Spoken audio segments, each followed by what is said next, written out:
बिस्मिल्लाहिर्रहमानिर्रहीम। मा कान मुहम्मदुन अबा अहदिम मिर रिजालिकुम वलाकिर रसूलल्लाहि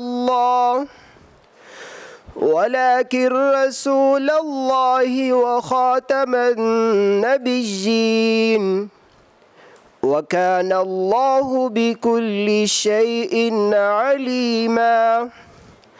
अल्लाह के नाम से शुरू जो बड़ा मेहरबान निहायत रहम करने वाला है। मोहम्मद सल्लल्लाहु अलैहि वसल्लम तुम्हारे मर्दों में से किसी के बाप नहीं है मगर वो अल्लाह के रसूल और ख़ातमुन नबिय्यीन है और अल्लाह ताला हर चीज़ का इल्म रखने वाला है। सदक़ल्लाहुल अज़ीम।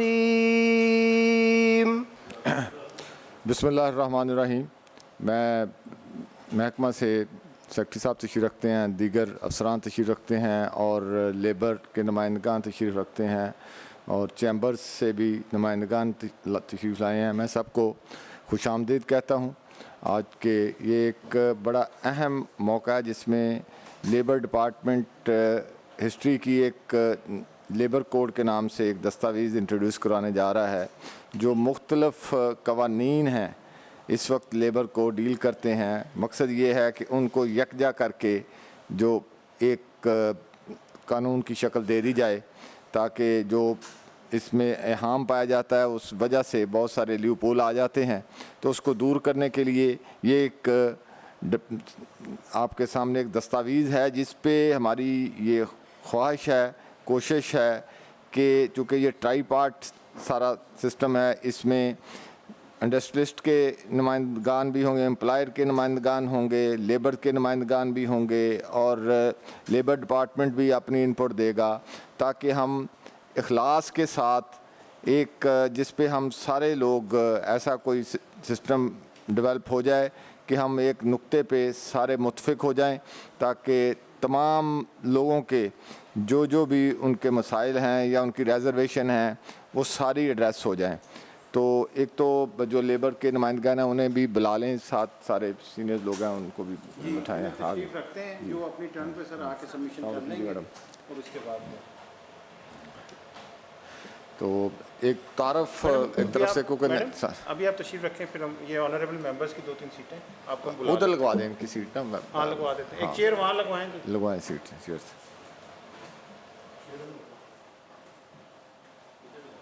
ये ले जाएं, कुर्सी वहाँ लगवा दें मेन पे लगवाएं।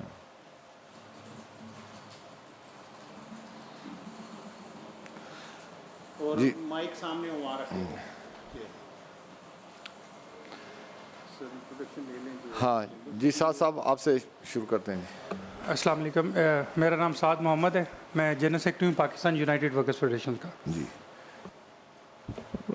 मेरा नाम ख्वाजा मसूद है जी, मैं सियालकोट चैम्बर से हाजिर हुआ हूँ जी। अस्सलाम वालेकुम। मेरा नाम चौधरी नसीम इकबाल है, मैं सेक्रेटरी जनरल हूँ वेबकॉप का। सर आप भी? Ghaus secretary labour Punjab. सैयदा कुलसूम है, DG labour Punjab. Rao Zahid ji, director labour headquarter. Mohammad Shahid ji, director labour. Bilal Ahmed Sial, बानी सनती मजदूरी ताद पाकिस्तान। अस्सलाम वालेकुम जी, Rubina Jamil, general secretary all Pakistan trade union federation और IWC international workers committee against war exploitation और प्रिकेरियस लेबर की स्टीयरिंग कमेटी पर। Hasibur Rahman, secretary general national labour federation Pakistan. Mohammad Faheem Ashraf, assistant secretary committees Punjab assembly. Mazhar Nazir, deputy secretary committees Punjab assembly. Doctor Syed Azeem, associate professor LUMS university, I teach labour law. जी Umar Ali, assistant professor LUMS university. Rana जहाज Hafeez, Lahore chamber of commerce. Mohammad Ammar Faisal, Sialkot chamber of commerce, departmental committee on labour laws, उसको chair कर रहा हूँ for last 10 years. Shahzad Anwar ji, सदर labour league federation Punjab. यह है कि इसको हम 3 रीडिंग्स में बिल को जो है हम फाइनल शक्ल देंगे। पहली रीडिंग होगी, इसमें डिपार्टमेंट के जो ज़िम्मेदार हैं ना वो उसकी रीडिंग करेंगे और उसकी यानी एक किस्म की ब्रीफिंग की शक्ल होगी। उसके बाद ये चूँकि एक नशिस्त में मुमकिन नहीं है इसको ख़त्म किया जाना, इसमें कई नशिस्तें होंगी। आज की नशिस्त में हम इसका जितना पोर्शन जो है पढ़ा जा सकेगा, उसको समझा जा सकेगा, इस दौरान क्वेश्चन किए जा सकते हैं, तो वो सारे लोग उस पर अपने अपना जो व्यू पॉइंट है वो रख सकते हैं। और अगली नशिस्त में जब दूसरी नशिस्त होगी फिर आप अपनी तजावीज़ सारे दोस्त उसमें दे रहे होंगे। जब ये मुकम्मल हो जाएगी, हो सकता है ये रीडिंग हम कितनी नशिस्तों में रीडिंग की इसकी फर्स्ट रीडिंग करते हैं, ठीक है, उसके बाद सेकंड रीडिंग होगी जिसमें आपकी तजावीज़ आएंगी और थर्ड रीडिंग जो होगी उसमें फिर हम फाइनल डिसीजंस करेंगे कि हमने कौन कौन सी जो है तजावीज़ एक्सेप्ट करनी है, इसकी करनी है, चेंज करनी है, वो उसको करेंगे। तो आज फर्स्ट रीडिंग स्टार्ट करते हैं। तो सेक्रेटरी साहब आप आपकी इजाज़त से सर, ये चेयरपर्सन साहब के ज़ाती दिलचस्पी और इंटरेस्ट से ये मुमकिन हुआ कि तमाम स्टेक होल्डर्स मौजूद हैं। मेरी सिर्फ इतनी सी रिक्वेस्ट है कि जो भी साथी बात करे चेयर की इजाज़त से बात करें और जो बात करें वो चेयर को एड्रेस करके करें। सबके पॉइंट्स वेल टेकन होंगे, लिखे जाएंगे, रिकॉर्ड का हिस्सा रहेंगे। मेरी बस ये सबमिशन थी being a secretary to this committee. Thank you sir. जी सर, मेरा ख्याल है कि हम सेक्शन वाइज सर स्टार्ट करते हैं। जी जी, तो मैं पढ़ता जाता हूँ सर। पहले तो सर ये बिल की शक्ल में है कि a bill to consolidate, simplify and rationalise the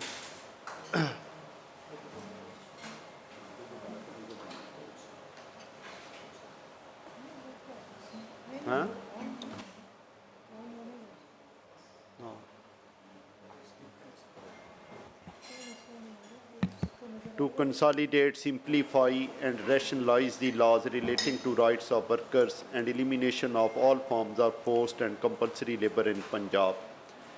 It is necessary to consolidate, simplify and rationalize the laws relating to fundamental rights all at work, such as freedom of association and effective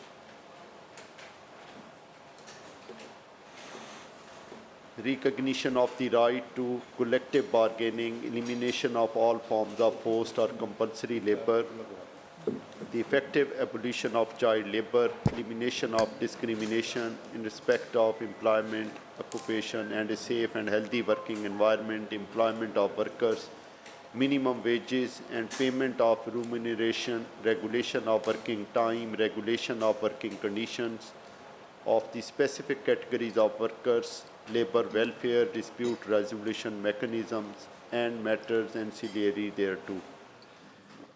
Be it enacted. जरा नीचे चलें। Sir उससे शुरू करें आप आगे।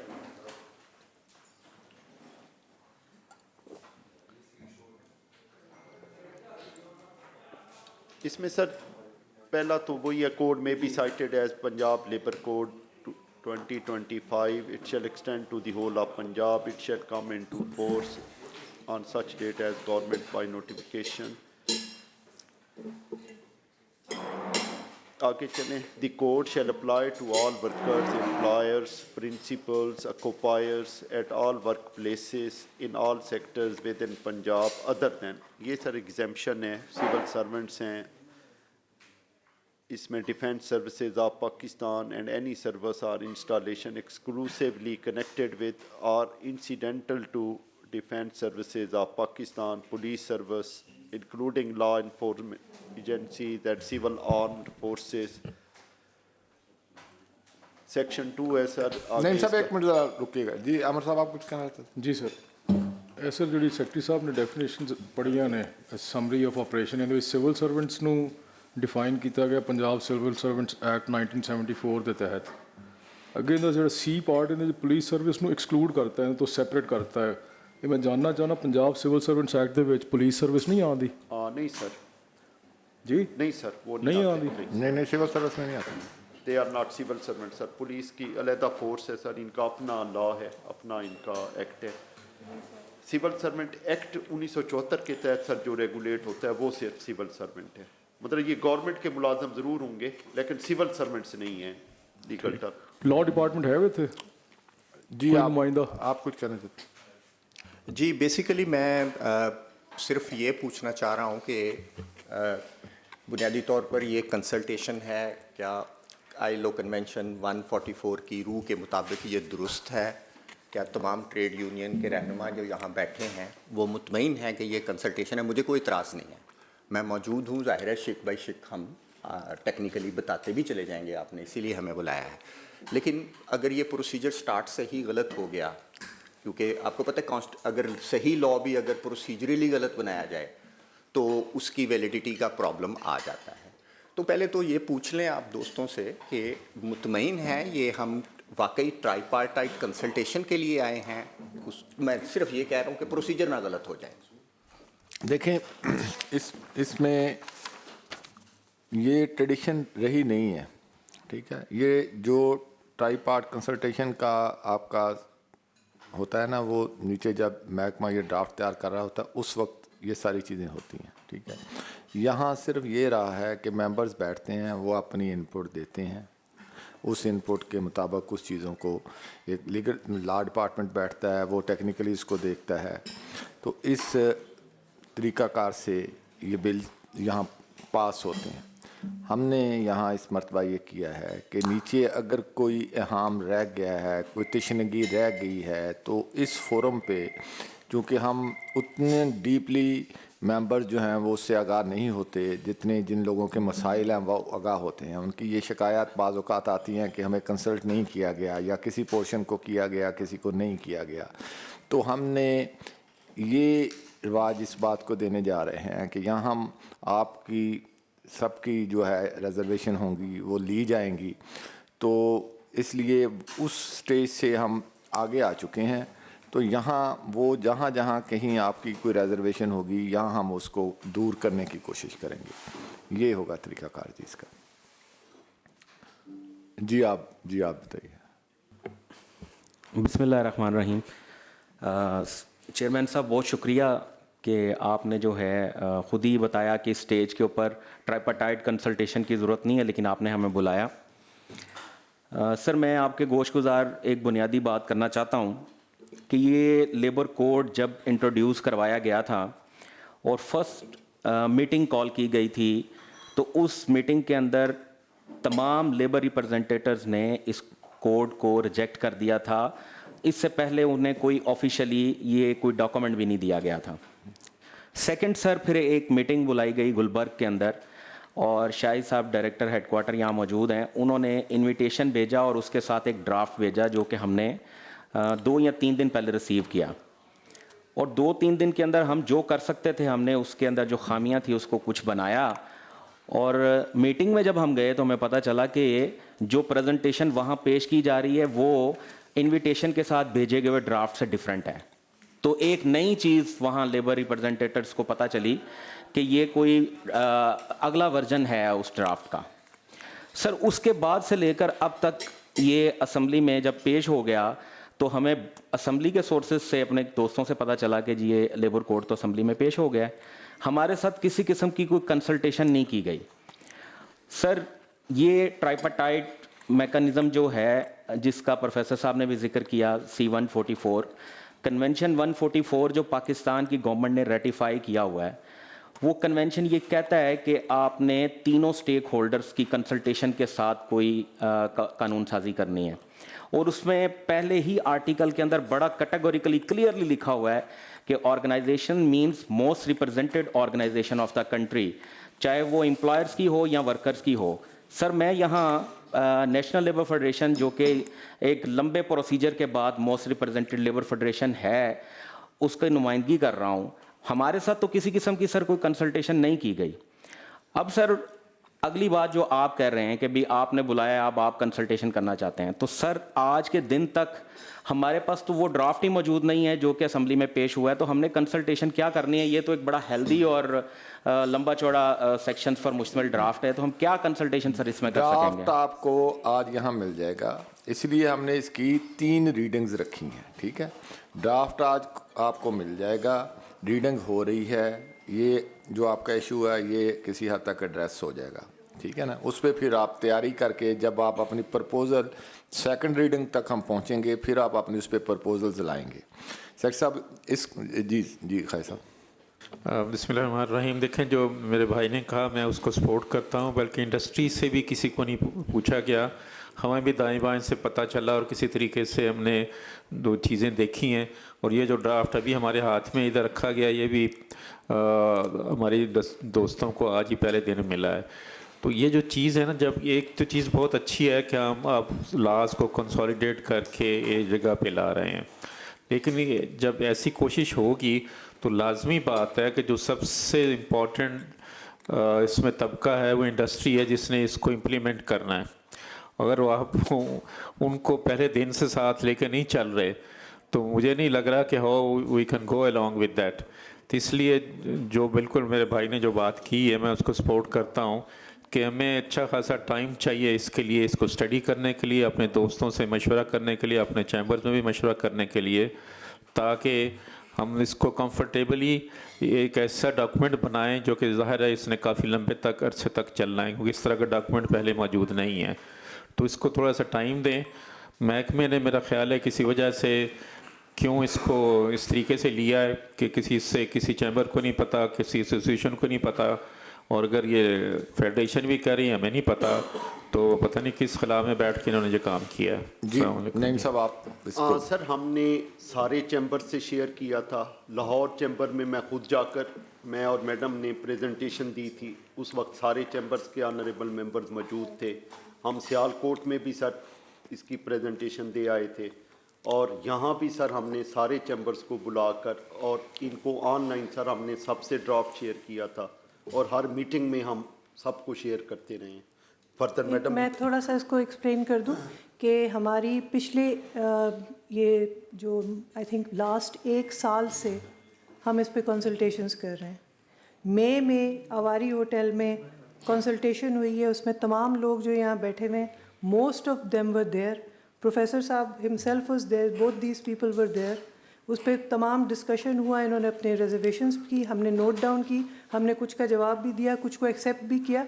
और इसी वजह से अगर इनकी इनपुट ना आ रही होती तो हम इसको रिवाइज़ क्यों करते। अभी ये 6th ड्राफ्ट तक हम पहुंच गए, वो इसी वजह से because we are incorporating the recommendations of all kinds of groups. Trade unions हैं, ट्रेड यूनियंस के बहुत सारे हमने जो रिजर्वेशंस हैं और उनकी जो रिकमेंडेशंस हैं हमने उसको इनकॉर्पोरेट किया है। जो बहुत सारी चेंबर की चीज़ें की हैं हमने, बहुत सारी इनकी भी हजरात की जो हम कर सकते हैं, क्योंकि हम लॉफुल जो रिकमेंडेशन है उसी को हम इनकॉर्पोरेट कर सकते हैं, उससे बाहर हम नहीं जा सकते। तो और इस तमाम कम से कम 5 कंसल्टेशंस हम ट्राईपार्टाइट डिपार्टमेंट अपने लेवल पे कर चुका है। इसके अलावा ये वक्तन फ़वक्तन तमाम पार्टीज़, NLF के लोग, बाकी लोग तमाम हमारे ऑफिसेज में आते रहें। इन तमाम के जो इनकी पार्टिसिपेशन का प्रूफ है वो हमारे पास मौजूद है, तो नोबडी कैन से कि हमें बताया नहीं गया। और प्लस अगर किसी को भी नहीं पता तो ये पिछले 1 साल से ये ड्राफ्ट वेबसाइट पे मौजूद है। So it is a public document, it's available. Even then, and they have had a year to sort of look at this draft. Even then, if they want more time, तो I can't really say anything about it. लेकिन हमने अपनी process totally complete की, everybody knows about it. जी ma'am आप कुछ कहना चाह रहे हैं? सबसे पहले तो मैं बहुत आपका शुक्रिया अदा करूंगी कि आज मौका मिला। अभी इनिशियल बात हो रही है, मैं हसीब से और दूसरे साथी जिन्होंने बात की उनसे एग्री करती हूँ कि इसको हम, मेरी राय में इसको हम देख लें एक नज़र, और फिर आप हमें टाइम दें और उस पर हम अपनी फिर जो भी इनपुट हों, जैसे मोहतरमा कह रही हैं कि मीटिंग हुई और बुलाया गया, कुछ लोग मिसिंग थे उसमें, जिसमें इंक्लूडिंग माय फेडरेशन टू, लेकिन इसमें मुझे कोई इतना वो नहीं है। मैं ये कहती हूँ कि एक दफ़ा देख लें, और बिल्कुल आइन भी यही कहता है कि जो भी चेंजेस हों वो मशावरत के साथ होंगी। तो मैं एग्री हूँ कि यहाँ पे आप उसको एक दफ़ा हम पढ़ लें, फिर आप डॉक्यूमेंट हमें दें और हमें एक टाइम फ्रेम दे दें कि इतने में हमने आके फिर सेकंड बैठना है और अपनी अपनी राय देनी है। बहुत शुक्रिया। मैं मैम का जवाब दे लूँ। ये दोनों चीज़ें चूँकि ऑलरेडी पहले भी हो चुकी हैं, मेरी आपसे ये गुजारिश होगी कि जो चीज़ें एक मेंबर कह रहे हैं उसको रिपीट ना करें। तो डॉक्यूमेंट भी आपको मिल जाएगा, आज इसकी रीडिंग भी होगी, हो सकता है हम सारी ना कर सकें, इसका एक पोर्शन करें, वो टाइम आपको मुनासिब मिलेगा, उसको आप अच्छे तरीके, क्योंकि हम कोई हैफेजली कोई काम नहीं करना चाहते, हम चाहते हैं कि अगर ये एक डॉक्यूमेंट बन रहा हो तो ये कंसेंसस के साथ हो और ये लंबी मुद्दत तक चले, ये बार बार के जो अखाड़ पछाड़ है ना, हर रोज़ नया तजर्बा है, इससे हम निकलें। जी आप please. Thank you very much sir. Secretary साहब ने बिल्कुल सही कहा है कि इसकी कंसल्टेशन हुई थी और सबको बुलाया गया था। मैं आपको बता दूं कि ये अक्टूबर 2024 की बात है और जो उस वक्त वर्जन अंडर डिस्कशन आया था दैट वाज वर्जन 4। उसके ऊपर चैम्बर्स के अंदर से सियालकोट चैम्बर वाहिद चैम्बर था जिसने इन राइटिंग अपनी सजेशन सेक्रेटरी साहब को सबमिट की थी। उसके बाद मैंने follow up later with the signature of president chamber bar bar follow up later लिखे हैं कि हमारी जो सजेशन थी वो इनकॉर्पोरेट हुई नहीं हुई हमें बताया जाए। ऑल ऑफ सडन हमें एक अपने मेंबर से जो हमारे इलाके के रिप्रेजेंटेटिव उनसे पता चला जी कि एक 8वां वर्जन इस वक्त डिस्कशन में है। तो देन फिर हमने दोबारा नए सिरे से कोशिश की। सो जो लास्ट डिस्कशन हुई है तमाम लोगों से वो दैट वाज वर्जन 4, वर्जन 8 किसी के पास नहीं था। So again I don't repeat, वो आज आ जाएगा ना, ये तो आपकी रिजर्वेशन दूर हो जाएगी ना, आज आपके हाथ में होगा ये 6 साइड। जी उमर साहब आप। सर इसमें 2 लीगल पॉइंट्स हैं जो जहन में रखने ज़रूरी हैं। पहला तो मोहतरमा ने जो बात की सर, इनकी अपनी जो ILO की कमेटी ऑफ एक्सपर्ट्स है वो एक बड़ा क्लियर कट डिस्टिंक्शन करती है between a consultation and a presentation. तो इनकी बात गलत है। जो 5 थी उनमें से 3 पे मैं मौजूद था, उनमें से किसी में सर कंसल्टेशन नहीं हुई, 2-2 घंटे की प्रेजेंटेशंस दी गई। शाहिद साहब, कलसूम साहिबा, दीगर हजरात जो थे आते रहे लेबर डिपार्टमेंट से, उन्होंने बड़ी अच्छी पावर पॉइंट प्रेजेंटेशन दी जिस आज आपको देने जा रहे हैं। कंसल्टेशन 1 मिनट की नहीं हुई। दूसरा जो अहम लीगल पॉइंट है वो ये कि जो अक्टूबर 2024 के अंदर कंसल्टेशन बुलाई थी इन्होंने, उसके अंदर साथी शायद आपको डिस्ट्रीब्यूट करेंगे, एक 8 नुकाती एजेंडा तमाम लेबर मूवमेंट ने इनके सामने पेश किया। नईम साहब मेरा ख्याल है साथ हैं, यहाँ पे सारे गवाह हैं इस बात के, इन्होंने उसको एक्सेप्ट किया और उस दिन अक्टूबर 2024 में वादा किया हम सबसे कि मैं एक ट्राईपार्टाइट कमेटी बनाऊंगा जिसके अंदर आप नाम सजेस्ट करें और हम वो नाम डालेंगे, सारे स्टेक होल्डर्स बैठेंगे और उस पर हम आराम से फरागत से बैठ के तमाम चीज़ें डिस्कस करेंगे। सर लेबर मूवमेंट की तरफ से उसमें तकरीबन 6 से 8 नाम जो थे वो सजेस्ट हुए। उसके बाद हम इंतज़ार करते रहे। 8 महीने की खामोशी के बाद मैडम ड्राफ्ट 6 नहीं, ये ड्राफ्ट 8 आया है और ये ड्राफ्ट 8 जो है ये लास्ट मंथ आया है। उसके बाद वो ना कमेटी कभी बनी, ना उसकी एक भी मीटिंग कॉल हुई, ना कोई नोटिफिकेशन जारी हुआ। तो ये अपने वादे से मुकर चुके हैं। कंसल्टेशन किसी किस्म की बिल्कुल भी किसी काइन के तहत, कन्वेंशन 144 के तहत, पाकिस्तानी कानून के तहत, हिस्टोरिकल प्रैक्टिस में जो नेशनल ट्राईपार्टाइट कॉन्फ्रेंसेज होती थी उनके तहत कोई भी नहीं हुई। कैटेगोरिकली ये गलत बात है। जी साहब। Thank you sir. आपने सर एक बात तो मैं आपका बड़ा शुक्रिया अदा करता हूँ और मैं दिल से इस बात की बड़ी इज़्ज़त करता हूँ सर कि वाकई ये पहली दफ़ा पाकिस्तान की हिस्ट्री में ऐसे हुआ है कि लेबर कमेटी जो स्टैंडिंग की इतनी फ़ाल है और आपकी जो ये अप्रोच है तमाम स्टेक होल्डर के साथ इस तरह इंगेज होने की पहले नहीं शायद देखी गई। बाकी भी मेम्बरान जो हैं उन सब का भी शुक्रिया कि वो लोग भी इस चीज़ को वेलकम करते हैं। सर मैंने शायद आपसे पहले भी शेयर किया हो, हमारा एक फोरम है वर्कर्स एम्प्लॉयर्स का पाकिस्तान में, वेबकॉप, workers employers bilateral council of Pakistan. Khawaja साहब पंजाब के चेयरमैन हैं और चौधरी साहब जनरल सेक्रेटरी हैं। अभी हम लोगों की सर स्पेसिफिकली कल जब भी मीटिंग के बारे में पता लगा तो मैं वो बातें रिपीट नहीं करूँगा जो साथियों ने की हैं। तो ख्वाजा साहब का हमारा जो कंसेंसस हुआ वो ये हुआ कि जब आज हमें ये जो ड्राफ्ट की कॉपी अब मिल जाएगी, जो अब जब ये मिल गई तो ऑथेंटिक है कि यहाँ से मिल रही है, तो हम लोगों ने इस बात पे एग्री किया है कि हम लेबर मूवमेंट और चैम्बर्स जो एम्प्लॉयज़ फेडरेशन है इकट्ठे बैठ के इस पे अपना एक मुतफ़क्का एम्प्लॉयज़ और वर्कर्स मौक़िफ़ बना के एक जो मसवदा है जिस पे वर्कर्स और एम्प्लॉयज़ दोनों एग्री करेंगे कि हमें अब ये मंजूर है, वो हम आपको आके सर पेश करेंगे कि सर ये हमारी तरफ से इंडस्ट्रियलिस्ट भी राज़ी हैं कि वो इसको मनोन इम्प्लीमेंट करेंगे और हम भी इस पर राज़ी हैं कि ये ठीक है, वर्कर्स के हक़ में है। तो ये सर सिर्फ मेरी इनपुट है बिगनिंग में कि ये हमारा होगा, इस पर हमें आपकी सपोर्ट चाहिए होगी, थोड़ा टाइम चाहिए होगा। Thank you sir. जी जाज साहब।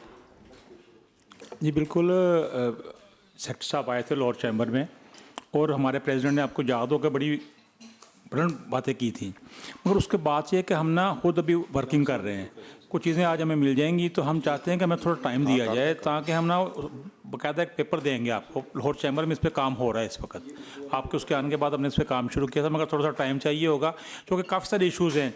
मतलब एक मिसाल दे रहा हूँ, जो आपको 30 का मेंबर्स का आपने यूनियन का कहा है, हमारे लिए उसमें कोई प्रॉब्लम है, हमारा अपना एक उस पर पॉइंट ऑफ व्यू है, वो भी कुछ चीज़ें हैं। तो इंशाल्लाह थोड़ा सा टाइम चाहिए, उसके बाद हम इसको बेहतर कर सकते हैं। जी आप। बहुत शुक्रिया जनाब चेयरमैन साहब। सर मैं यहाँ पे एक सिर्फ इस बात को मैं ज़रा वाज़ेह कर दूँ कि जब मीटिंग हुई थी ये लेबर कोड के सिलसिले में, तो उसी दिन ही इसको रिजेक्ट कर दिया गया था। तो उस वक्त काफ़ी वहाँ पे शोर पड़ा था, हम सब वहीं पे थे। उसके बाद फिर जब ये ड्राफ्ट आते रहे हैं 2, 3, 4, 5, 6 जितने भी आए हैं, तो बल्कि सनती मजदूरी ताहत पाकिस्तान ने, यूनियन लाइसेंस पाकिस्तान कौंसिल ने भी अपने जो है तहरीरी तौर पे जो है वो अपने तहफ़्फ़ुज़ात जमा करवाए थे, और हम बार बार जमा करवाते रहे कि हमें जो है ये लेबर कोड के मतलब ये तहफ़्फ़ुज़ात है, और बाकायदा मिल के भी मैडम साहब से भी और सेक्रेटरी लेबर साहब से भी हम जो है वो डिस्कस करते रहे। मगर उसके बावजूद वो ड्राफ्ट आते रहे और हमें पता ही नहीं है कि वो ड्राफ्ट आ रहे हैं और उसके बारे में क्या चेंजिंग आ रही है, या तो उसके बारे में कोई आगाह किया जाता कि ट्राइपार्ट कमेटी दोबारा बुलाई जाती, उसमें दोबारा हम उसमें डिस्कस करते, फिर हमें पता चलता कि ग्रेड के जो कोड जो नया आ रहा है उसमें क्या क्या चेंजिंग आई हैं। अब तक तो हमें पता ही नहीं कि उसमें क्या क्या चेंजिंग लाई गई हैं। मिसाल के तौर पर अगर उसमें पहले 10 तहफ़्फ़ुज़ात थे, उसमें 5 तक आ गए, तो किस में वो तहफ़्फ़ुज़ात वो दूर किए गए हैं, उसमें क्या बेहतरी आई है। तो मेरा ख्याल है कि हमें दोबारा जो है एक सह फ्री की जो है वो एक कमेटी बुला लेनी चाहिए जिसमें तमाम स्टेक होल्डर हों, और उसमें जो है वो सब मिल के उसमें बैठ के फ़ैसला करें। मेरा तो ये भी ख्याल है कि जैसे असम्बली में पेश हो गया है बिल, तो टाइम भी थोड़ा है, तो मैं जितने भी जल्द अज जल्द हो में इस सिलसिले में जो है वो जल्दी कोशिश करनी चाहिए ताकि जो तहफ़्फ़ुज़ात हैं एम्प्लॉयर के एम्प्लॉइज़ के, उनको ख़त्म करना चाहिए। बहुत शुक्रिया जी। आप प्लीज़। सर मैं मैडम की बात पर कमेंट करना चाहूँगा। देखें, अक्टूबर के बाद तो कोई कंसल्टेशन नहीं हुई है, तो डिपार्टमेंट भी एडमिट कर रहा है। नवंबर के अंदर नेशनल ट्राइपार्टाइट कॉन्फ्रेंस हुई मैरियट इस्लामाबाद के अंदर, लेबर कोड के ऊपर बात हुई। वहाँ पर जितनी लेबर तंजीमें थी सब ने उसको एजिटेट किया। मैडम ने वहाँ पर सबसे प्रॉमिस किया कि हम आपकी कंसल्टेशन के बगैर इसको असम्बली में नहीं मूव फॉरवर्ड करेंगे। और ये तो सर लास्ट, यानी ये किस तरह से हम कह सकते हैं कि मैडम के नॉलेज में ये बात नहीं है। मेरे पास वीडियो रिकॉर्डिंग मौजूद है जो स्टेज के ऊपर मैडम ने कही। अपना रख दें आगे, ठीक बात कर। तो सर ये बिल्कुल ठीक बात है कि एक ट्राइपार्टाइट कमेटी बननी चाहिए थी जिसके साथ कंसल्टेशन होती, और मैडम अभी आईएलसी में हमारे साथ जो है वो अटेंड करके आई हैं, सारे प्रोटोकॉल्स जानती हैं कि कंसल्टेशन किसको बोलते हैं। सीन 144 के तहत क्या प्रोटोकॉल्स हैं कंसल्टेशन के, बहुत अच्छे तरीके से जानती हैं। तो मेरी गुजारिश ये है कि हम यहाँ पर रीडिंग कर भी लेंगे सर, यहाँ पर तो पढ़ने से हमें कुछ अंडरस्टैंडिंग नहीं होगी। रीडिंग से तो सारे जान लेंगे, सबको ड्राफ्ट मिल जाएंगे। आप तसल्ली के साथ इसको जाके पढ़ें, देखें, अपने अपने जो फोरम है वहाँ इस पे बात करें, फिर इसकी तजावीज़ तैयार करें, वो सारा मरहला आएगा, ठीक है ना। बाकी जो बात बार बार आप दोस्त कर रहे हैं ना, ये गिला हमें असम्बली के लोगों को भी रहता है। हमारी जो ब्यूरोक्रेसी है उसका एक ख़ास माइंड सेट है, काम करने का तरीका है, ये 78-80 साल से यही है, बल्कि शायद इससे पहले भी होगा कि जो वो प्रेजेंटेशन जो बना के लाते हैं ना, तो वो समझते हैं कि बस ये फाइनली होना है। तो यहाँ भी किसी हद तक उसके मुताबिक ही हो जाता रहा है, लेकिन वक्त बदल रहा है, चीज़ें चेंज हो रही हैं। जैसे मैंने पहले कहा कि यहाँ ये ट्रेडिशन नहीं थी जो यहाँ शुरू की गई है, कमेटीज़ एम्पावर हो गई हैं, काम हो रहा है, असम्बली अपने काम को ज़िम्मेदारी से अदा करने की कोशिश कर रही है। तो आज उसी हवाले से यहाँ मौजूद हैं। तो अगर कहीं को कमी कोताही हुई है, अब उसका ये अजाला हो रहा है, ठीक है ना। तो ये जो मैडम ने बात की साहब ने कि ट्राईपार्ट, ये फोरम आपको मुहैया कर दिया गया, सारे यहाँ लोग बैठे हैं, यहाँ नुमाइंदे सारे मौजूद हैं ना। ये इसको आप वो ट्राईपार्ट कंसल्टेशन फोरम कह लें, सारी बातें यहाँ आपकी जो हैं वो एडजस्ट हो जाएंगी या उसका हिस्सा बन जाएंगी। तो आप इसको, हम रीडिंग, आपकी बात आ गई, रीडिंग इसकी चले, उसके बाद आपको कापियाँ सबको मिल जाती हैं, आप एक मुनासिब वक्त मिलेगा, आप इस पे काम कीजिए। उसके बाद जब हम सेकंड रीडिंग पे आएंगे, फिर थर्ड रीडिंग पे जाएंगे, काफ़ी वक्त मिलेगा, काफ़ी मीटिंग्स होंगी, वो सारी चीज़ें आपकी यहाँ जो है वो हो जाएंगी, आपकी देखी जाएंगी इसमें। जी आप शुरू करें जी ज़रा, आप तेज़ी के साथ।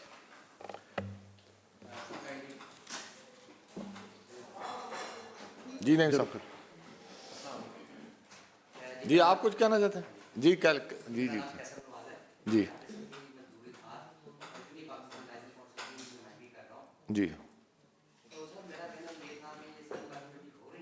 जी जी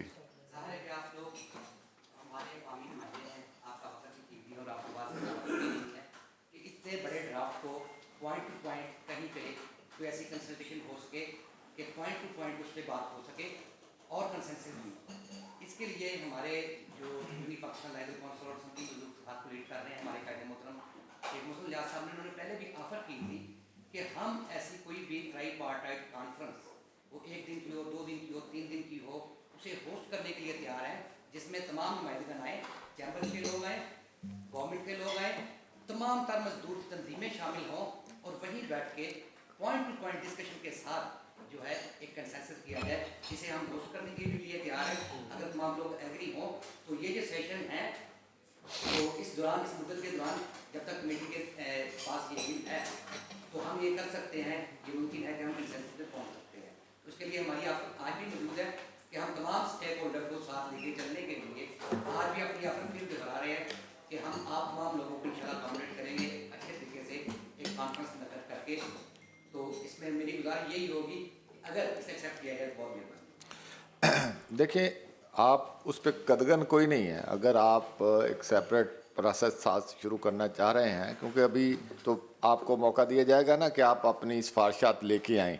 तो अगर आप ऐसा कुछ करने चाहते हैं तो आपके ये साथी जो है लेबर तंजीमों वाले भी हैं, इंडस्ट्रियलिस्ट भी हैं, आपके साथ इस पे साथ करते हैं, तो आप इसकी रख लें कॉन्फ्रेंस। उस पर आप इज्तिमाई तौर पर, यहाँ अलग अलग सब ने देना है ना, तो वहाँ आप कोई इज्तिमाई लेके आ जाएं, तो हमें तो उस पर कोई इतराज़ नहीं है।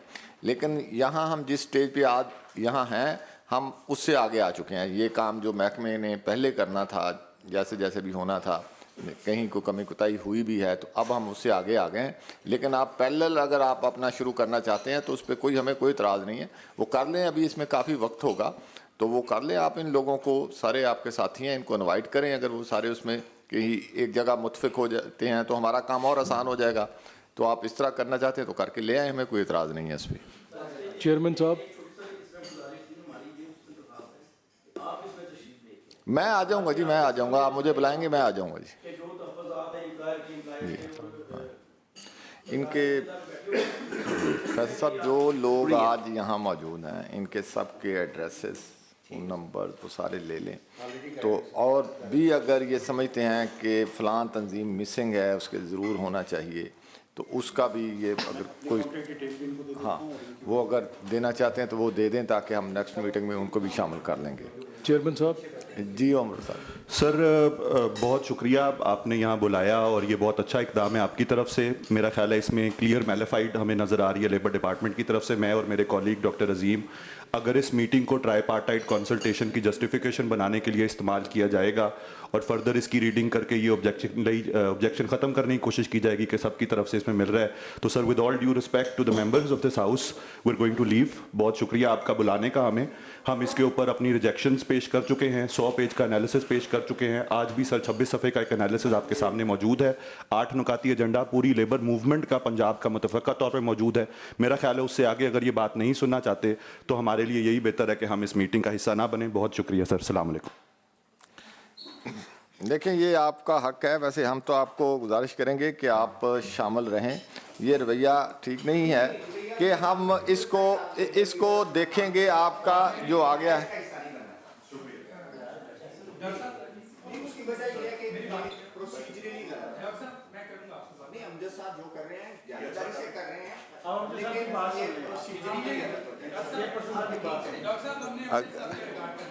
अगर आप तशरीफ रखेंगे, ये बात सुन लीजिए फिर आप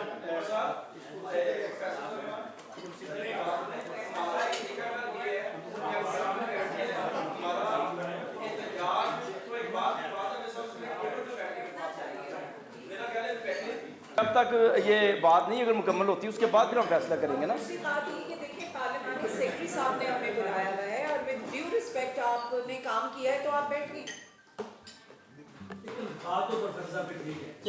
नहीं वो बात ठीक है मगर हमारा ये आप जरा बैठे तशरीफ रखें। जो टेबल पे बैठ के जो बात हो सकती सारे है, लर्नड लोग हैं, ये सारे लर्नड लोग हैं। अगर हम मैम इसकी ये शर्त फिर ये है कि इसको ट्राईपार्टाइट कंसल्टेशन का लफ्ज ना इस्तेमाल चलो किया। ना करें हम इसको जो आपकी तशफ़ी के लिए हम इसको ट्राई पार्ट कंसल्टेशन नहीं कहते। चलो आप और ठीक ये है। किसी किस्म का मुतबादिल नहीं है लेबर की ट्राईपार्टाइट कंसल्टेशन का। जी खान साहब आप कुछ कहना चाहते हैं? मेरी मैं बात गुजारिश बता ये देता है हूं। सिर्फ जी माशाल्लाह देखें हर बंदा ये चाह रहा है कि हमें टाइम मिले और मेरा ख्याल है आप मुनासिब टाइम देख लें कितना मिले। मेरे ख्याल में कम से कम 3 महीने का हमें टाइम दें ताकि हम आपस में बैठ के चाहे हम ट्राईपार्ट तरीके से बैठें जैसे भी बैठें तो हम आपको एक डॉक्टर साहब के साथ भी मिल के सबके साथ मिल के क्योंकि हम चाहते हैं स्पेशली इंडस्ट्री चाहती है कि इस तरीके से जो कोड बनने जा रहा है इसको हम सपोर्ट करें और अच्छे तरीके से इस कोड को बनने दें, लेकिन सारे स्टेक होल्डर्स इसके ऊपर मुतमिन होना बहुत ज़रूरी है। और जिस तरीके से जैसे आप खुद ही फरमा रहे थे कि हमारी ब्यूरोक्रेसी एक तरीके पे चलती है तो ज़ाहिर है वो एक तरीके पे उसी तरीके से चली जैसे चला जाता है, तो हमें उस पर कोई इतराज़ भी नहीं इतना लंबा चढ़ा क्योंकि this is the way it goes. तो लेकिन ये भी पहली दफ़ा हो रहा है कि आप इतना शानदार कोड बनाने जा रहे हैं तो उसमें हमें टाइम दें और टाइम मेरा ख्याल है कम से कम फर्स्ट है कि हम लोगों को कम से कम 3 महीने का टाइम दें ताकि हम इसके ऊपर बैठ के गौर कर सकें और आपस में हम जितनी भी कंसल्टेशन करके आपके सामने एक बेहतर शराय मतलब बेहतर तजावीज़ दे सकें। बहुत शुक्रिया जी। जी नईम साहब आप कुछ कहना चाहते हैं? सर मैं कमेंट करना नहीं चाह रहा था लेकिन ये सारी प्रोसीडिंग के बाद मैं कमेंट कर रहा हूँ। I am sorry to all these people. ये सर इनमें से मोस्टली मैंने ख़ुद कई दफ़ा बुलाए, ये सारे लोग बैठे हैं, हमने इनकी हाज़िरियाँ भी लगवाईं। ये उस वक्त भी सर इनका वर्शन सेम यही था जो आज बता रहे हैं। ये मैं 4 महीने 5 महीने पहले की बात कर रहा हूँ। उस वक्त भी इनका ये था कि आपने प्रॉपर कंसल्टेशन नहीं की, आपने हमें टाइम नहीं दिया। तो मेरा पहला इनके पास रिस्पांस ये था कि यार ये हम कंसल्टेशन बैठे ही कर रहे हैं, ये ड्राफ्ट आपके पास है, आपके पास एम्पल टाइम है, आप जाएँ कल आएँ परसों आएँ 10 दिन बाद आएँ, आप अपनी रिजर्वेशन या जो भी आपकी कोई सजेशन है वो लेकर आएँ। तो ये सेम सर वही चीज़ 6 महीने पहले भी वही स्टांस था, आज भी वही है। सारे दोस्त बैठे हैं। चलो हम कोशिश करेंगे जी इनकी रिजर्वेशन। तो जी मैडम आप बात कर ले पहले। चलो बात छोड़ें जी, हम उसे छोड़ दें आप उसको। Sir with due respect to all sir मैं मतलब सारे मैडम सिर्फ एक मिनट सर देखिए हम तो थोड़ा सा मैं सेक्रेटरी साहब को कहूँगा कि मैं सेक्रेटरी साहब माशाल्लाह I have all the due respect and regard sir हम थोड़ा सा आगे आ गए हैं उससे। पहले वर्कर अलहदा कह रहे थे हम नहीं मानते, एम्प्लॉयर अलहदा कह रहे थे। ख्वाहिश साहब ने बहुत अच्छी ऑफर की है कि वर्कर और एम्प्लॉयर ऑर्गेनाइजेशन इकट्ठे बैठ के कंसेंसस ड्राफ्ट बना लेती हैं और ये पहली प्रैक्टिस है सर। 2012 का IRA वेबकॉप ने कंसेंसस ड्राफ्ट दिया था फेडरल गवर्नमेंट को कि हम दोनों इस पर मुत्तफिक हैं और आज तक उस पर कभी भी कोई कोर्ट में नहीं गया सर, कोई मसला नहीं आया सर। अल्टीमेटली ये है कि मतलब हम मेजॉरिटी ऑफ जो वर्कर्स हैं उनके नुमाइंदे हैं, यूनियनों के नुमाइंदे हैं। मैं एज ए साथ तो अपनी हो सकता है मुझे हो सकता है मेरा दिमाग कॉन्ट्रैक्ट लेबर को मानता हो, लेकिन अगर मेरी मेजॉरिटी नहीं मानती, मेरा हाउस नहीं मानता जैसे असम्बली, तो मुझे तो उसको रिस्पेक्ट एंड रिगार्ड करना है सर। तो मैं सेक्रेटरी साहब से ये कहूँगा कि हम जब यहाँ पे आके मैं अगर एज ए जनरल सेक्रेटरी बैठा हूँ, अगर रसीब एज ए बैठा है तो वो अपने वर्जन या मैं अपना वर्जन नहीं दे रहा हूँ, क्योंकि अगर मैं यहाँ से वापस जाऊँगा और मैं जिनकी नुमाइंदगी कर रहा हूँ हम जो लेबर लीडर ग्राउंड लेवल पे पॉलिटिक्स करते हैं सर, हमें सर पे जूते वाकई पड़ जाते हैं। हम तो उनको एक्सेसिबल हैं, ना हमारे साथ प्रोटोकॉल है कि कोई हमें बचाएगा, ना गनमैन है ना डाले हैं सर, हमें तो सीधी सीधी मारे पड़ेंगी सर। वो हमारे भी ख़त्म कर दिए, ना करें। ख्वाजा साहब ने सर ये जो अगर आप एग्री करें और सेक्रेटरी साहब से मैं रिक्वेस्ट करूंगा कि सर हमारी किसी की दिलदारी की या किसी को हम टारगेट नहीं कर रहे, किसी की दिलदारी नहीं, सारे बहुत इज़्ज़त के काबिल हैं। जो ख्वाजा साहब ने बात की, ख्वाजा साहब ने भी कुछ अपने जो कोलीग्स हैं इंगेज किए हमें स्पेसिफिकली जो 10 दिन से ऑलरेडी काम कर रहे हैं। अब इस मसवदे पे जो मिला है कंसल्टेशन होती रही हैं सर, मसवदे भी चेंज होते रहे हैं। ठीक है तो डॉक्टर साहब को भी जैसे ख्वाजा साहब ने एक्सटेंड कर दिया इन्विटेशन की, इनकी टीम के साथ डॉक्टर साहब भी लग जाएंगे। हम 3 माह बाद आके खुद सर आपको 3 माह के आगे नहीं जाएगा, हम खुद आके आपके हाथ में देंगे कि सर ये हमारे लिए अब मनोहन राजी चलो, हैं, ये तैयार है। ये तो बेहतरीन अपॉर्चुनिटी है सर कि हम एक एक लफ्ज़ पढ़ रहे हैं, हाउस सारा बैठा है सर। नहीं नहीं, ये उनको टाइम देने में कोई हर्ज नहीं है सर। ये जी मैडम आप बात सर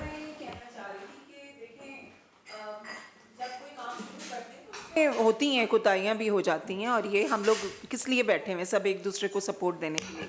तो मैं ये समझती हूँ कि हमें एक नज़र ये देख लेना चाहिए, और उमर ने जो काम किया है ना, बहुत मेहनत की है इन्होंने भी, और भी साथियों ने भी की होगी, उसको भी हम देख लें और देखें कि अगर हम सब उस पर भी एग्री करते हैं और हमारी अपनी कुछ सजेशन, तो एक शॉर्ट वे में वो हो जाएगा, 2 महीने में 3 महीने में कोई मसला नहीं है। मैंने जो पहले बात की है ना कि आज हम रीडिंग करने जा रहे हैं, हो सकता है हम आज पूरी ना करें, 1/3 करें, 1/4 करें, वो उसमें आगाज़ होने जा रहा है तो आगाज़ किया जाए। जो ख्वाजा साहब ने बात की है, हम कोशिश करेंगे कि इतनी वक्त जो है इन्हें मिल जाए, ठीक है।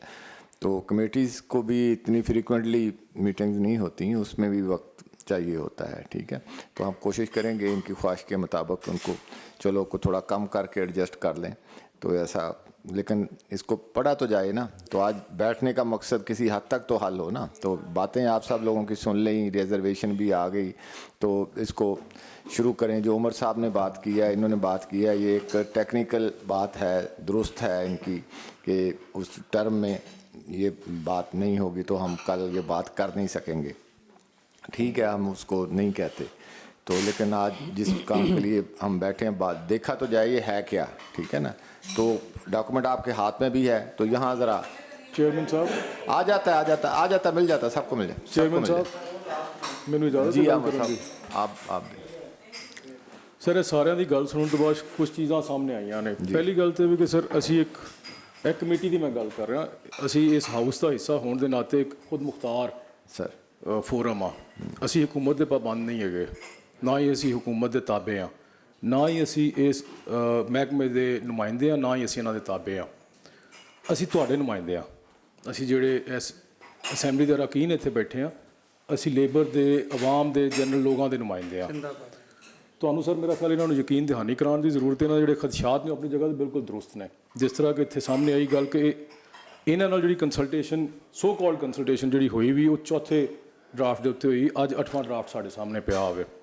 ਇੱਕ ਤਾਂ ਇਹ ਇਹਨਾਂ ਦਾ ਖਦਸ਼ਾ ਦੂਰ ਕੀਤਾ ਜਾਵੇ। 8ਵਾਂ ਡਰਾਫਟ ਜਿਹੜਾ, ਜਿਸ ਤਰ੍ਹਾਂ ਖਾਜਾ ਸਾਹਿਬ ਨੇ ਕਿਹਾ ਹੋਵੇ ਜਾਂ ਬਾਕੀ ਸਾਰੇ ਦੋਸਤ ਕਹਿ ਰਹੇ ਨੇ, ਇਹਨਾਂ ਨੂੰ ਪ੍ਰੋਪਰ ਟਾਈਮ, ਜਿਸ ਤਰ੍ਹਾਂ ਤੁਸੀਂ ਕਹਿ ਚੁੱਕੇ ਹੋ, ਇਹਦੇ 'ਤੇ ਤੁਸੀਂ ਡਾਇਰੈਕਸ਼ਨਸ ਵੀ ਦੇ ਸਕਦੇ ਹੋ ਔਰ ਦੇਣੀ ਚਾਹੀਦੀ ਹੈ।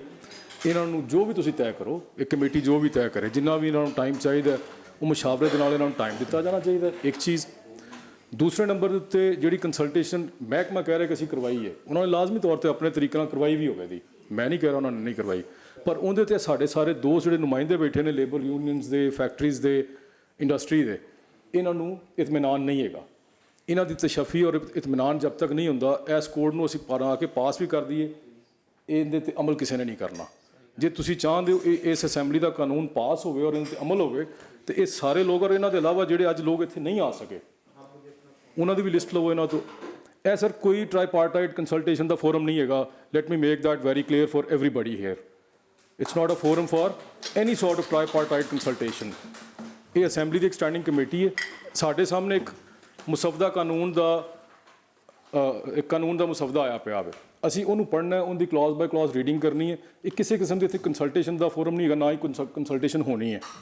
ਅਸੀਂ ਇਹਨੂੰ ਆਪਣੀ ਸਮਝਣ ਵਾਸਤੇ, ਆਪਣੀ ਅੰਡਰਸਟੈਂਡਿੰਗ ਵਾਸਤੇ ਇਹਦੀ ਕਲੌਜ਼ ਬਾਈ ਕਲੌਜ਼ ਰੀਡਿੰਗ ਕਰਵਾਉਣੀ ਹੈ, ਔਰ ਉਹ ਹੋਣੀ ਹੈ। ਜਿਨ੍ਹਾਂ ਦੋਸਤਾਂ ਨੂੰ ਲੱਗ ਰਿਹਾ ਕਿ ਕੋਈ ਟ੍ਰਾਈਪਾਰਟਾਈਟ ਕੰਸਲਟੇਸ਼ਨ ਵਾਸਤੇ ਨੂੰ ਇਸਤੇਮਾਲ ਕੀਤਾ ਜਾਏ, ਤਾਂ ਉਹਨਾਂ ਨੂੰ, ਉਹ ਬਿਲਕੁਲ ਬਾਇਖਤਿਆਰ ਨੇ, ਉਹ ਸਮਝਦੇ ਨੇ, ਤੇ ਉਹਨਾਂ ਨੂੰ ਵਾਕਈ ਜਾਣਾ ਚਾਹੀਦਾ ਵਾ ਉੱਠ ਕੇ ਕਿ ਜੇ ਉਹਨਾਂ ਦੀ ਮੌਜੂਦਗੀ ਦਾ ਇੱਥੋਂ ਕੱਲ੍ਹ ਨੂੰ ਨਾਜਾਇਜ਼ ਫਾਇਦਾ ਉਠਾਇਆ ਜਾਵੇਗਾ। ਚੇਅਰਮੈਨ ਸਾਹਿਬ, ਬਾਕੀ ਕਮੇਟੀ ਦੇ ਅਰਕਾਨ, ਮੇਰਾ ਖਿਆਲ ਹੈ ਤੁਹਾਨੂੰ ਰਿਕੁਐਸਟ ਕਰਕੇ ਬਿਠਾਇਆ ਹੋਵੇ, ਆਪਣੀ ਖੁਦ ਦੀ ਖੁਸ਼ੀ ਦੇ ਨਾਲ ਬੈਠਣਾ ਤਾਂ ਬੈਠੋ। ਇਹ ਕੋਈ ਕੰਸਲਟੇਸ਼ਨ ਦਾ ਫੋਰਮ ਨਹੀਂ ਕਿ ਨਾ ਇੱਥੇ ਕੰਸਲਟੇਸ਼ਨ। ਉਹ ਤਾਂ ਮੈਨੇ ਕਹਿ ਦਿਆ। ਤੁਸੀਂ ਸਰ ਦੋ ਚੀਜ਼ਾਂ ਦੇ ਹਵਾਲੇ ਨਾਲ ਇਹਨਾਂ ਨੂੰ ਇਤਮੀਨਾਨ ਦਿਲਾਓ ਕਿ ਤੁਸੀਂ ਇਹਦੇ 'ਤੇ ਆਪਣੇ ਡਾਇਰੈਕਸ਼ਨਸ ਦਿਓ ਦੇ, ਇੱਕ ਤਾਂ ਟਾਈਮ ਦੇ ਹਵਾਲੇ ਨਾਲ, ਤੇ ਦੂਸਰਾ ਜਿਹੜੇ ਬਾਕੀ ਲੋਕਾਂ ਨੂੰ ਬੁਲਾਇਆ ਜਾਣਾ ਵਾ।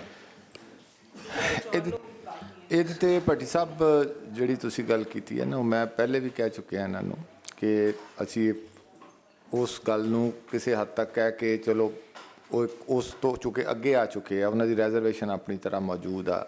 ਸਾਡਾ ਚੁੱਕੇ ਅਸੀਂ ਅਸੈਂਬਲੀ ਦੇ ਜਿਹੜੇ ਲੋਕ ਆ ਨਾ ਜੀ, ਅਸੀਂ ਬਾਰ-ਬਾਰ ਇਸ ਗੱਲ 'ਤੇ ਯਕੀਨ ਰੱਖਦੇ ਹਾਂ ਕਿ ਤੁਸੀਂ ਟੇਬਲ 'ਤੇ ਬੈਠੋ, ਆਪਣਾ ਡਿਸੈਂਟਿੰਗ ਤੁਹਾਡਾ, ਅਗਰ ਤੁਹਾਡੀ ਰਾਏ ਉਹਦੇ ਨਾਲ ਮੁਤਫਿਕ ਨਹੀਂ, ਤੁਹਾਡੀ ਡੈਸੈਂਟਿੰਗ ਜਿਹੜੀ ਹੈ ਉਹਦੇ ਉੱਤੇ ਮੌਜੂਦ ਹੋਣੀ ਚਾਹੀਦੀ ਹੈ। ਚੀਜ਼ ਹੈ ਕਿ ਇੱਕ ਤੁਸੀਂ ਉਸ ਪ੍ਰੋਸੀਜਰ ਤੋਂ ਬਾਹਰ ਹੋ ਜਾਓ, ਠੀਕ ਆ। ਅਸੀਂ ਤੇ ਇਸ ਦੇ ਬਲੀਵਰ ਹਾਂ, ਇਹਦੇ ਤੇ ਗੱਲ ਕਰਦੇ ਹਾਂ, ਠੀਕ ਹੈ, ਕਿ ਆਪਣਾ ਮੌਕਫ ਅਲੱਗ ਰੱਖਦਿਆਂ ਹੋਇਆਂ ਵੀ ਉਹਨੂੰ ਨੋਟ ਜ਼ਰੂਰ ਕਰਾਓ ਕਿ ਸਾਡਾ ਚੀਜ਼ ਹੈ ਕਿ ਹੋਏ ਨਾ ਦੇ ਡਾਕੂਮੈਂਟ ਦੇ ਉੱਪਰ ਹੋਏ ਕਿ ਤੁਸੀਂ ਇਹ ਗੱਲ ਰੱਖੀ ਸੀ, ਤੁਹਾਡਾ ਇਹ ਵਿਊ ਹੈ।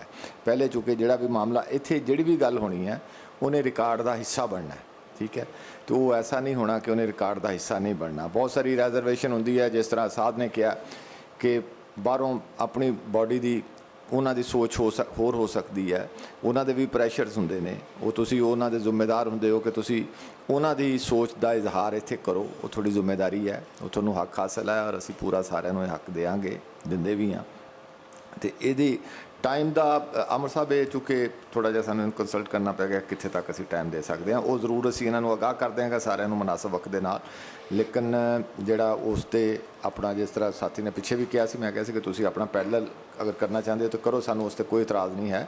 ਅੱਛੀ ਗੱਲ ਹੈ ਕਿ ਇਹ ਕਰਕੇ ਲੈ ਆਉਣ ਤਾਂ ਅਸੀਂ ਇਹਨੂੰ ਇਹਦੇ ਮੁਤਾਬਕ ਜੋ ਕੁਛ ਲਿਮਿਟੇਸ਼ਨ ਸਾਡੀਆਂ ਲੀਗਲ ਵੀ ਹੋਣਗੀਆਂ, ਕੋਈ ILO ਦੀਆਂ ਵੀ ਹੋਣਗੀਆਂ, ਉਹ ਸਾਰੀਆਂ ਅਸੀਂ ਫਿਰ ਇਹਨਾਂ ਕੋਲੋਂ ਦੇਖ ਕੇ ਕਿ ਸਾਡੀ ਕਿੱਥੇ ਤੱਕ ਅਸੀਂ ਉਹਦੀ ਜਾ ਸਕਦੇ ਹਾਂ, ਕੀ ਲਿਮਟਸ ਨੇ, ਉਹਨੂੰ ਦੇਖ ਕੇ ਫਿਰ ਅਸੀਂ ਦੇਖਾਂਗੇ। ਤੇ ਅੱਜ ਮੇਰੀ ਇਹੀ ਹੈ ਕਿ ਇਹਨੂੰ ਸ਼ੁਰੂ ਕੀਤਾ ਜਾਏ ਤੇ ਪੜ੍ਹਨਾ ਹੀ ਹੈ ਨਾ ਜੀ। ਅੱਜ ਤੇ ਇਹਦੇ ਤੇ ਕੋਈ ਨਹੀਂ, ਮੈਂ ਤਾਂ ਪਹਿਲੇ ਵੀ ਦੱਸ ਦਿੱਤਾ ਕਿ ਇਹਦੀ ਅਸੀਂ 3rd ਰੀਡਿੰਗ ਤੱਕ ਜਾਣਾ। ਪਹਿਲੀ ਰੀਡਿੰਗ ਹੈ, ਫਿਰ ਦੂਸਰੀ ਰੀਡਿੰਗ ਹੈ, ਫਿਰ ਤੀਸਰੀ ਰੀਡਿੰਗ ਹੈ, ਤੇ ਟਾਈਮ ਇੰਨਾ ਖਾਜਾ ਸਾਹਿਬ ਆ ਹੀ ਜਾਣਾ ਜਿੰਨਾ ਤੁਸੀਂ ਕਹਿੰਦੇ ਹੋ, ਨੇੜੇ ਤੇੜੇ ਇਹਦੇ ਤੇ ਆ ਹੀ ਜਾਣਾ। ਹਾਂ ਤੁਸੀਂ ਹਾਂ ਤੁਸੀਂ ਆਪਣੇ सर एज फार एज आपने इसकी आप हेड कर रहे हैं, जैसे भट्टी साहब जैसे कुलीग्स हैं पॉजिटिव, इतने हमारे नुमाइंदे जो हैं MPs हैं, तो हमें आप लोगों पे पूरा एतबार है, हमारा आप लोगों पे मान है। हमारा नहीं, इस मुल्क के जो लाखों करोड़ों मजदूर हैं, जहाँ हमारे लिमिट आ जाएगी ना तो हम खामोशी से नहीं गुजरेंगे, आपको बता के गुजरेंगे कि हम इसे नहीं। ठीक है जी। सेक्रेटरी साहब ने पहले भी एक नशिस्त के अंदर ये कमेंट किया था कि C-144 जो कि कोर कन्वेंशन है, सर ये पहले 8 कन्वेंशन में से एक कोर कन्वेंशन है, और सेक्रेटरी साहब ने ये कमेंट किया था कि ये इसकी हैसियत क्या है, और पंजाब के अंदर जो ट्राइपार्टाइट कमेटी बनाई हुई है उसकी हैसियत क्या है। जनरल ज़िया ने कहा था कि ये 1973 का जो आइन है ना क्या दिए थे, बस ये सिर्फ बातें जाती रहती हैं, बातें आगे चले इससे आगे चले। ऑनरेबल चेयरमैन साहब, मैं तो ये चाहूंगा कि आज ये 2 सफ़ों का जो है ना C-144 है, पहले तो वो पढ़ लिया जाए ताकि आज हमारी ब्यूरोक्रेसी को ये पता चल जाए कि C-144 है क्या। वो भाई हमारा मैंडेट नहीं है, वो हमारा मैंडेट नहीं है, जो हमारा मैंडेट है हमने उसके अंदर। और सर एक सजेशन है, आप राय ले लें हाउस से कि देखें हम ये दोनों बड़े स्टेक होल्डर इस टाइम जो है ना बगैर ड्राफ्ट के बैठे हुए हैं, वो लेबर साइड हो या इंडस्ट्री साइड हो, तो मेरी रिक्वेस्ट ये होगी कि अगर आप हमें आज एक कॉपी दे दें, जहां 3 नशिस्तें होनी है 4 हो जाएंगी, हम अगली नशिस्त में इसको रीड कर लेंगे। सर मेरी रिक्वेस्ट है मेरे सारे कोलीग से जो इधर प्रेजेंट हैं कि हम चेयरमैन साहब को वैल्यू रिस्पेक्ट करते हुए, जैसे कि उन्होंने कहा है, मेरे तमाम साथी दोस्त हैं, रीडिंग करने दी जाए। अब थोड़ा टाइम हम चेयरमैन साहब को भी दें प्लीज़। ये आप सबके पास मुसवदा आप लेके जाएंगे मेरे भाई, मुसवदा आप आज लेके जाएंगे, आराम से पढ़िएगा, वक्त आपको होगा। ये तो हम चूंकि आज बैठे हैं, इसका कुछ ना कुछ हिस्सा तो हम निपटाएंगे ना पढ़ के। ठीक है ना हसीब चेयरमैन साहब ने हमें इज्जत दी है बुला के, हमारा काम है उन्हें इज्जत देना। ਤੁਸੀਂ ਸਾਰੇ ਪੜ੍ਹੇ ਲਿਖੇ ਲੋਕ ਹੋ, ਅਸੀਂ ਅਨਪੜ੍ਹ ਲੋਕ ਆ, ਅਸੀਂ ਇਹਨਾਂ ਕੁਝ ਸਮਝਣਾ ਕਿ ਕੀ ਹੈ, ਤੁਹਾਡੇ ਕੋਲ ਵੀ ਸਮਝਣਾ ਕੀ ਹੈ, ਠੀਕ ਹੈ ਨਾ। ਫਿਰ ਇਹਦੇ ਤੇ ਅਸੀਂ ਕੋਈ ਰਾਏ ਦੇਣੀ ਹੈ ਆਪਣੀ। एक मिनट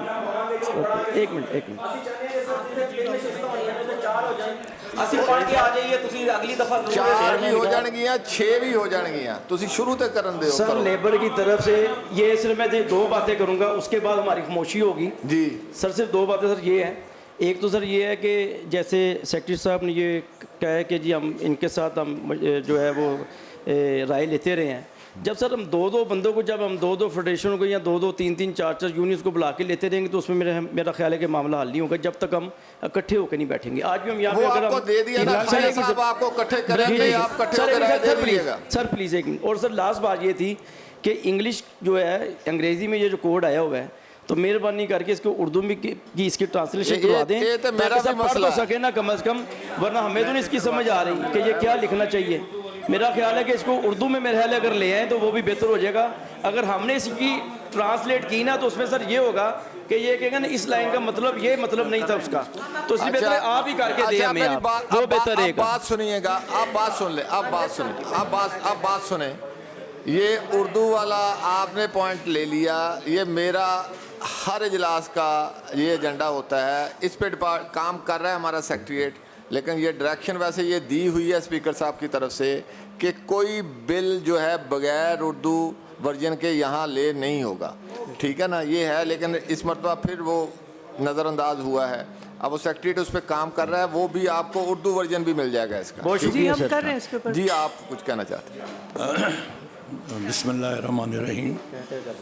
सबसे पहले तो मैं चेयर का शुक्रिया अदा करूँगा कि ये पहली दफ़ा है कि इस तरीके की डिस्कशन हो रही है, क्योंकि पहले भी कवानीन आती हैं, ट्राईपार्टाइट कॉन्फ्रेंस वगैरह होती थी, उसमें नुक्ता नज़र आता था। और गवर्नमेंट का, मैं गवर्नमेंट ने भी देखें, ये जो ऐसा कह रहे हैं सेक्रेटरी साहब कह रहे हैं या डीजी साहबा कह रहे हैं, ये मैं किसी की खुशनुदी की खातर नहीं कह रहा, ये किसी की नहीं, जब भी हम गए हैं दे वेलकम वास। बट अब इन्होंने 8वां ये ड्राफ्ट बनाया है तो इसको हमें देखना है, देख के सारी चीज़ें, क्योंकि ये इनका ज़ाती मसला नहीं है कि ये इनकी ज़ात को, ये है इस मुल्क के लिए, और इस मुल्क के लिए जो बेहतर होगा इनके लिए भी बेहतर है, हमारे लिए भी बेहतर है।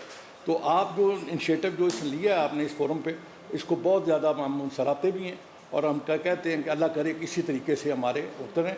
बाकी जो कंसल्टेशन इन्होंने कही है, दोस्तों ने एक ने ऑफ़र भी किया है अफ्रीकी, वो एक लादा फोरम है, उस पर भी कर सकते हैं आपस में। वेब कॉप में हमने जो बनाई है worker employer bilateral council of Pakistan, इसमें एम्प्लॉयर और लेबर का हम चाह रहे हैं कि इकट्ठा एक वर्जन आ जाए, और वर्जन जो आए वो आपको पेश कर दिया जाए। ये साथी भी सारे उसी में शरीक होंगे, वेब कॉप में की मीटिंग में भी और दूसरों में, सबको मौका मिलेगा। ठीक। और बाकी है एक चीज़ जो मिनिमम जो है ना, मैक्सिमम जो आ जाए, और मैक्सिमम और मिनिमम पे हम मुत्तफिक हो जाएं। ठीक। हमारा लेबर डिपार्टमेंट से खुदा न खास्ता कोई ऐसी चीज़ नहीं, जब जाते हैं दे वेलकम वास।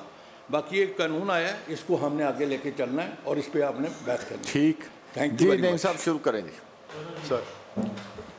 इसका सर सेक्शन 3 है, the court cannot be excluded by contract और agreement. Any provision in a contract, internal work regulations, collective agreement or other agreement, whether made before or after the commencement of the court, shall be void in so far as it purports to, इसमें sir A है, exclude or limit the operation of any provision of the court. B है, preclude a person from bringing proceedings before a dispute. ऊपर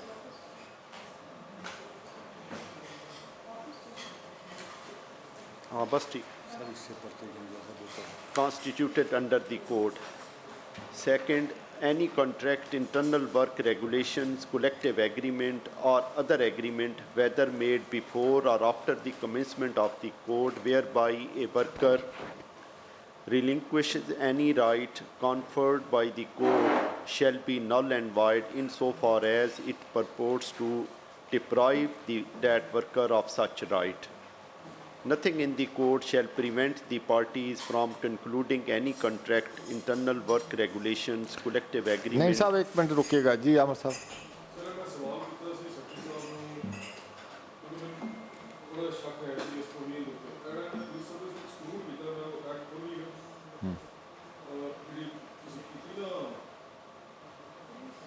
civil servants act 1974 ਉਹਦੇ 3 ਐਕਸਕਲੂਜਨਸ ਨੇ, ਇਹ ਤੁਸੀਂ ਪੜ੍ਹ ਵੀ ਲੈਣਾ ਔਰ ਇਹਨੂੰ ਠੀਕ ਵੀ ਕਰਵਾਉਣਾ ਪਲੀਜ਼। 3 ਐਕਸਕਲੂਜਨਸ ਨੇ ਜਿਹੜੀਆਂ ਮੈਂ ਪੜ੍ਹ ਦਿੰਦਾ ਵਾਂ। Punjab civil servants act 1974 Section 2 definitions. Civil servant means a person who is a member of a civil service of the province or who holds a civil post in connection with the affairs of the province, but does not include a person who is on deputation to the province from the federation or any other province or authority. Number 2, a person who is employed on contract or on work charge basis or who is paid from contingencies, or number 3, a person who is a worker or workman as defined in the Factories Act 1934 or the Workmen's Compensation Act 1923. इन तो इलावा चौथी कोई एक्सैप्शन नहीं है इस वास्ते जी तुम police service नूं इन तो सैपरेट किया नहीं तुम कर सकते। लॉ वाले अगर आ जाएं तो सर लॉ वाले आज चेंज हो गए हैं ऑफिसर। अच्छा वो आए थे तो उन्हें कहीं और रिपोर्ट करने का कहा गया है। अलवी साहब he has been appointed as MD housing foundation, तो वो नेक्स्ट सिटिंग में इंशाल्लाह इसको इन फैसल साहब तुम प्लीज़ नोट कर लो, नोट कर लो, इन तुम करैक्शन करवानी है क्योंकि इस तरह की इख्तरावां मुख्तलिफ कवानीन में आ जांदियां ने सर, फिर वो वाले जान बड़ी रहंदियां ने साडे वास्ते। ठीक जी, नेक्स्ट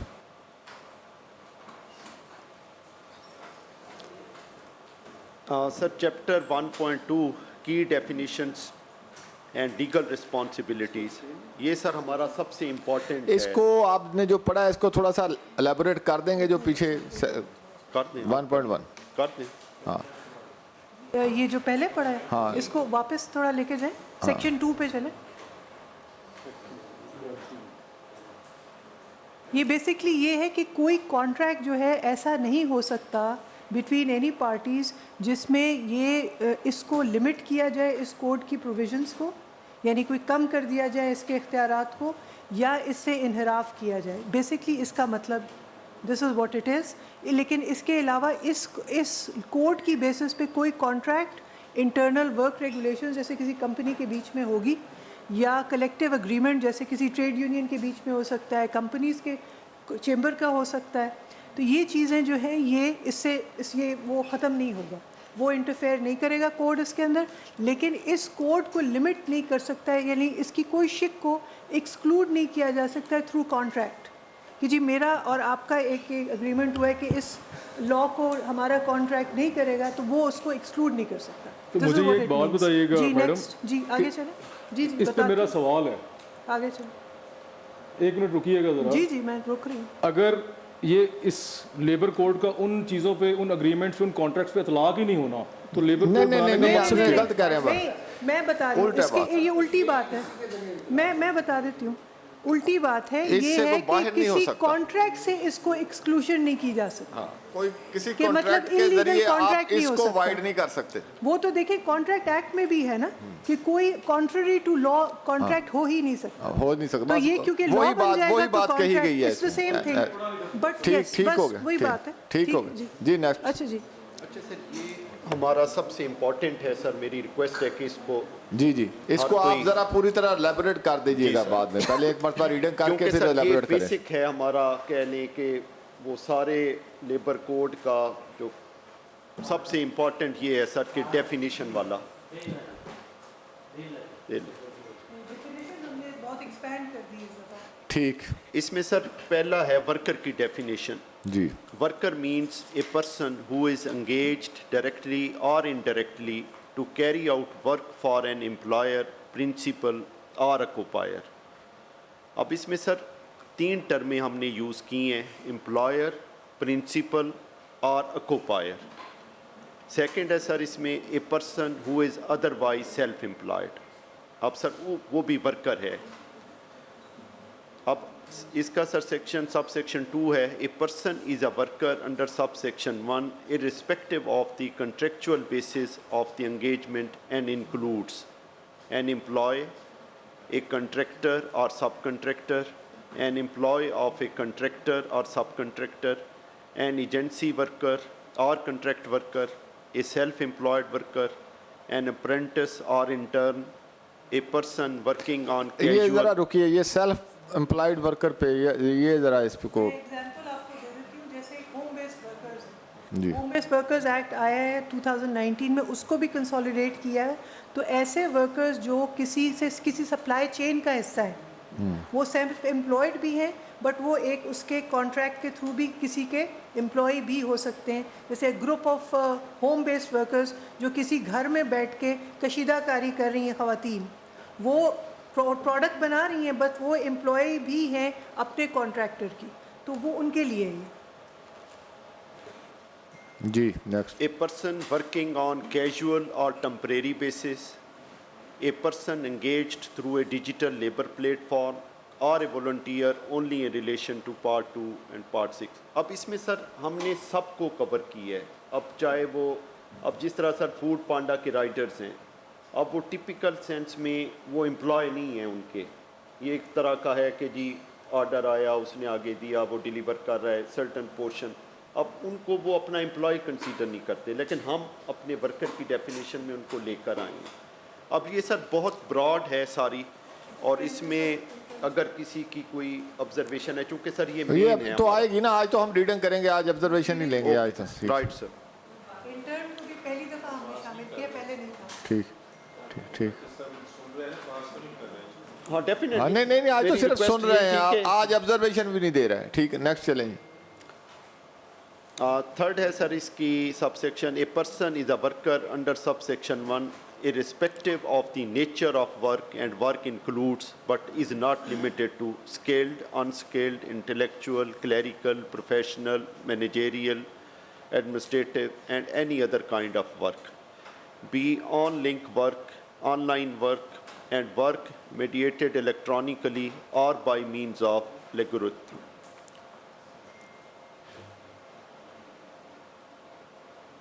Third, हमारे जो IT इंडस्ट्री के लोग हैं उनको हमने थर्ड रहने दें। हाँ, a person is a worker under subsection 1, ये हो गया है। फोर्थ है, a person is a worker irrespective of a citizenship. Fifth इसका है, a person is a worker for the purposes of part 6 of the code irrespective of whether his work engagement has been terminated. 6 है, for the purposes of this code नहीं सब एक minute रोकिएगा जी आमर साहब। Sir ये जो जी है ना number 4, A person is a worker irrespective of his citizenship, ਇਹਦੇ 'ਚ ਇੱਕ ਮੇਰਾ ਸਵਾਲ ਹੈ ਕਿ ਫਰਜ਼ ਕਰੋ ਕੋਈ ਇੱਕ ਤੁਹਾਡੇ ਮੁਲਕ ਦੇ ਵਿੱਚ ਬਾਸ਼ਿੰਦਾ ਆ ਜਾਂਦਾ ਵਾ ਜਿਹੜਾ ਤੁਹਾਡੇ ਮੁਲਕ ਦਾ ਸ਼ਹਿਰੀ ਨਹੀਂ ਹੈਗਾ, ਇਲੀਗਲੀ ਆ ਜਾਂਦਾ ਵਾ, ਉਹਨੂੰ ਵੀ ਤੁਸੀਂ ਵਰਕਰ ਕੰਸੀਡਰ ਕਰੋਗੇ? इलीगल सर, उसके जो राइट्स हैं वो वर्कर के जो मिलते हैं इस मुल्क में वो उसको मिलेंगे इस कोड के अंदर। इवन इफ इज उसकी नॉट सिटीजनशिप पे इसका कोई असर नहीं होगा। रिजाइडिंग इन पाकिस्तान। ਇਹ ਤੇ ਅੱਜ ਜੋ ਦੇ ਰਹੇ हैं ना बस ਤੁਸੀਂ समझो वैसे भी उसको रखना ही नहीं रिजर्वेशन ਤੇ चाहिए। ਅਸੀਂ ਅਗਲੀ ਰੀਡਿੰਗ ਤੇ ਲਿਆਵਾਂਗੇ ਨਾ ਸਰ। देखिए ये उस नोट कंडीशन करके रखो, नोट ऐसे करके कापी देती है ना तो नोट करके रखो। ये उस कंडीशन में है जिसमें वो उसको एम्प्लॉयमेंट वो तो मिलती सब पकड़ा है, जाएगा, आइडियली तो उसको otherwise मिलनी नहीं illegal है। चाहिए। ਨਹੀਂ ਮਤਲਬ ਇਹ ਉਹਨੂੰ ਲੈਜਿਟਮਾਈਜ਼ ਕਰ ਰਹੀ ਨਾ, ਇਹ ਜਿਹੜੀ ਤੁਹਾਡੀ ਨਹੀਂ, ਕਲੌਜ਼ ਠੀਕ ਤੁਸੀਂ ਹੈ। ਇਹਦੇ 'ਚ ਡਿਸਟਿੰਗੁਇਸ਼ ਨਹੀਂ राइट्स ਕਰ एज अ ਰਹੇ। वर्कर को कर रहे हैं। ਲੀਗਲੀ ਉਹ ਆਇਆ ਹੈ ਤੁਹਾਡੇ ਮੁਲਕ ਦੇ ਵਿੱਚ ਤੇ ਫਿਰ ਤੇ ਉਹਨੂੰ ਤੁਸੀਂ ਰਾਈਟਸ ਦਿਓ ਦੇ ਸਾਰੇ, ਤੇ ਜੇ ਤੁਸੀਂ ਉਹਨੂੰ ਲੀਗਲੀ ਰੈਕਗਨਾਈਜ਼ ਨਹੀਂ ਕਰ ਰਹੇ ਆਪਣੇ ਮੁਲਕ ਦੇ ਵਿੱਚ ਇੱਕ ਰੈਜ਼ੀਡੈਂਟ ਦੇ ਤੌਰ ਤੇ, ਤੁਸੀਂ ਉਹਨੂੰ ਰਾਈਟਸ ਕਿਸ ਤਰ੍ਹਾਂ ਦੇ ਸਕਦੇ ਹੋ? ਨਹੀਂ ਸਰ, ਇਹ ਬਿਲਕੁਲ ਐਗਜ਼ੈਕਟਲੀ ਮੇਰਾ ਇਹੀ ਪੁਆਇੰਟ ਹੈ। ਅਫਗਾਨਿਸਤਾਨੀ ਨੈਸ਼ਨਲ ਨੂੰ ਤੁਸੀਂ ਰੈਕਗਨਾਈਜ਼ ਨਹੀਂ ਅੱਜ ਤੱਕ ਕੀਤਾ ਆਪਣੇ ਮੁਲਕ ਦੇ ਵਿੱਚ, ਤੇ ਉਹ ਇੱਥੇ ਉਹਨਾਂ ਨੂੰ ਤੁਸੀਂ ਇੱਕ ਜਦੋਂ ਸਿਟੀਜ਼ਨ ਨਹੀਂ ਤਸੱਵਰ ਕਰ ਰਹੇ, ਨੋਟ ਕਰ resident ਲਓ ਨਹੀਂ ਨਾ, ਤਸੱਵਰ ਇਹ ਕਰ ਰਹੇ, ਨੋਟ ਕਰ ਲਓ ਕਿਸ ਆਪਣੇ ਤਰ੍ਹਾਂ ਉਹਨਾਂ ਨੂੰ ਕੋਲ। rights ਇਹ ਦਿਓਗੇ? ਜਦੋਂ ਅਸੀਂ ਸੈਕੰਡ ਰੀਡਿੰਗ ਤੇ ਆਵਾਂਗੇ ਨਾ ਤਾਂ ਫਿਰ ਇਹਨਾਂ ਕੋ ਲਵਾਂਗੇ ਬਸ। ਠੀਕ ਜੀ ਜੀ ਨੈਕਸਟ ਚਲੇ ਜੀ।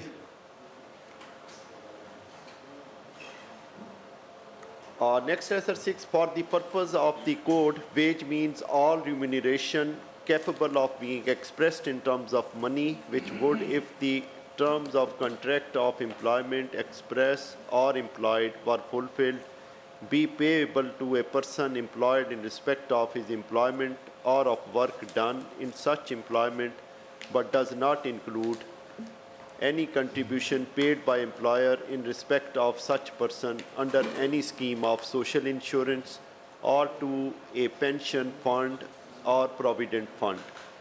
B, any travelling allowance or the value of any travelling concession. C, any sum paid to such person to defray special expenses incurred by him in respect of his employment. D, any sum paid as statutory bonus or otherwise. E, any gratuity payable on discharge. And आगे चलें, any sum paid as reward or award, any facility granted or any sum in lieu thereof paid on special occasion or performance. ये sir veg की है कि veg में क्या चीज़ शामिल होगी क्या नहीं होगी। Meaning of employ, for the purposes of this code, employee means a person who undertakes to perform any work for an employer under an employment agreement in return for remuneration or any other form of consideration, and includes apprentices, supervisors, managerial and administrative employees. B officers and employees यहाँ रुकिएगा, ये जो administrative employees होंगे ये भी labour laws के तहत आएंगे? जी, इस कोड में ये अब ऐड करें मैनेजरियल वर्कर्स को को तो भी। ये अलग नहीं डील होते? पिछले लॉज में होते थे ये, पहले ऑफिसर्स क्लास होती है, जी। एडमिनिस्ट्रेटिव होते हैं। इसको अब इस लॉ में हम इसको इंक्लूड कर रहे हैं, ठीक ये है, क्योंकि जब कर इंटरनेशनल रहे हैं ना, प्रैक्टिस है अगर उसको हम इतराज कर की रहे हैं। बात मैं तो उठाता हूँ बहुत बात। जी सर, वो शामिल होंगे सर, ठीक, उनके आगे चैप्टर अलहदा है जो इसमें वो नेक्स्ट चलें। हाँ हाँ बिल्कुल।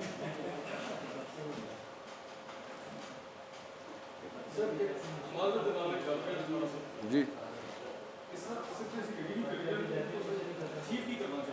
ਅੱਜ ਸਿਰਫ ਹੈ ਜਿਸ ਤਰ੍ਹਾਂ ਅਸੀਂ ਇਹ ਨਾਲ ਨਾਲ ਨੋਟ ਕਰਦੇ ਜਾਣਾ, ਫਿਰ ਤੁਸੀਂ ਉਹਦੇ ਤੇ ਆਪਣੀ ਨੈਕਸਟ ਸੁਜੈਸ਼ਨ ਜਿਸ ਤਰ੍ਹਾਂ ਬਾਕੀਆਂ ਨੇ ਲੈ ਕੇ ਆਉਣੀ ਹੈ, ਮੈਂਬਰਾਂ ਨੇ ਵੀ ਤੇ ਉਹਦੇ ਤੇ ਡਿਸਕਸ ਕਰਨਾ ਨਾ ਕਿ ਬਈ ਅਸੀਂ ਵੀ ਤਾਂ ਕੁਝ ਕਰਨਾ ਕਿ ਇਹਨਾਂ ਨਹੀਂ ਕਰਨਾ। ਹਾਂ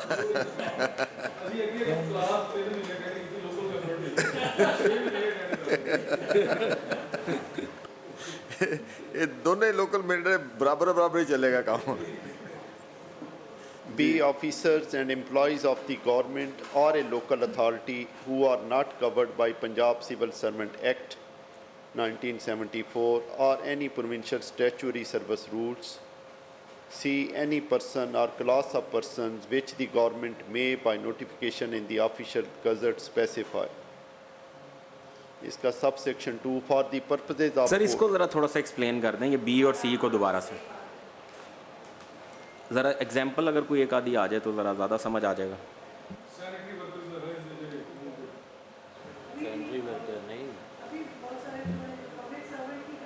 आते हैं बट दे आर नॉट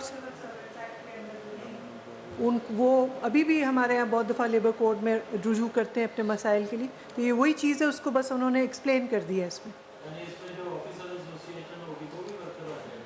नहीं, जैसे सिविल सर्वेंट, जो सिविल सर्वेंट की डेफिनेशन में आता है वो नहीं आ सकेगा ना, क्योंकि उसका लॉ अलग है, हमारा एस्टा कोड अलग है। नहीं, जैसे हमारे इदारों में 16 से ऊपर को वोट डालने की इजाज़त नहीं है इस वक्त। 16 ग्रेड का जो है सरकारी अदारों इसके में मुताबिक तो होगी, फिर इसके मुताबिक तो 18 वाला भी सर डालेगा। डायरेक्टर यानी एलडीए में डायरेक्टर एलडीए भी डालेगा और डीजी में ख्याल है नहीं वो नहीं, जो सिविल सर्वेंट हो गए ना वो नहीं होगा। बाहर तो ये डायरेक्टर एलडीए डालेगा, डायरेक्टर एलडीए अगर तो आएगा सर वो भी सिविल सर्विस नहीं है जी सर, बाहर तो ये है कि अथॉरिटी सिविल सर्विस नहीं है, come under the category of worker. The person who have no power to hire and fire come under the category of worker. वो तो इस वक्त है ना सर, वो तो चॉइस अब इस वक्त चल रही है। लेबर कोड में तो आ रहा है जो हायर एंड फायर करेगा वो भी यूनियन बनाएगा। मेरे जो वर्कर के कोलीग्स उनसे है, क्योंकि हमने एग्री किया कि सिर्फ रीडिंग है, ठीक है, तो हम लोग कोई कमेंट ना दें, so that it should not be taken as consultation. सिर्फ के सुने तौर पर अपने तौर पर इसको नोट कर रखें, ताकि जब इसमें हम बात करें तो फिर आप अपना व्यू दें। अभी तो हम समझने के लिए डिपार्टमेंट से पूछ रहे हैं। हम तो ये समझ रहे हैं इस बात को, ये एक्सप्लेन करवाने का मकसद ये है कि सब समझ जाएं, ताकि फिर इसको जरा गौर से देखें। हाँ बिल्कुल देखिए। ठीक, आप लोग तो चूँकि लेबर की पॉलिटिक्स में हैं, लेबर को लीड कर रहे हैं, आप इसकी जो ये चीज़ें हैं ना कानून की वो समझते हैं। हम जो लोग हैं ना हमें इसे समझना है पूरी तरह। ठीक जी, आगे चलें। इसका sir subsection 2 for the purposes of the code, managerial or administrative employee means an employee whose employment agreement requires or permits him to hire, transfer, promote, suspend, lay off, dismiss, reward, discipline or adjudge the grievances of other employees, or to make direct recommendations on these matters to the employer. अब इसका sir section 6 है, meaning of employment agreement.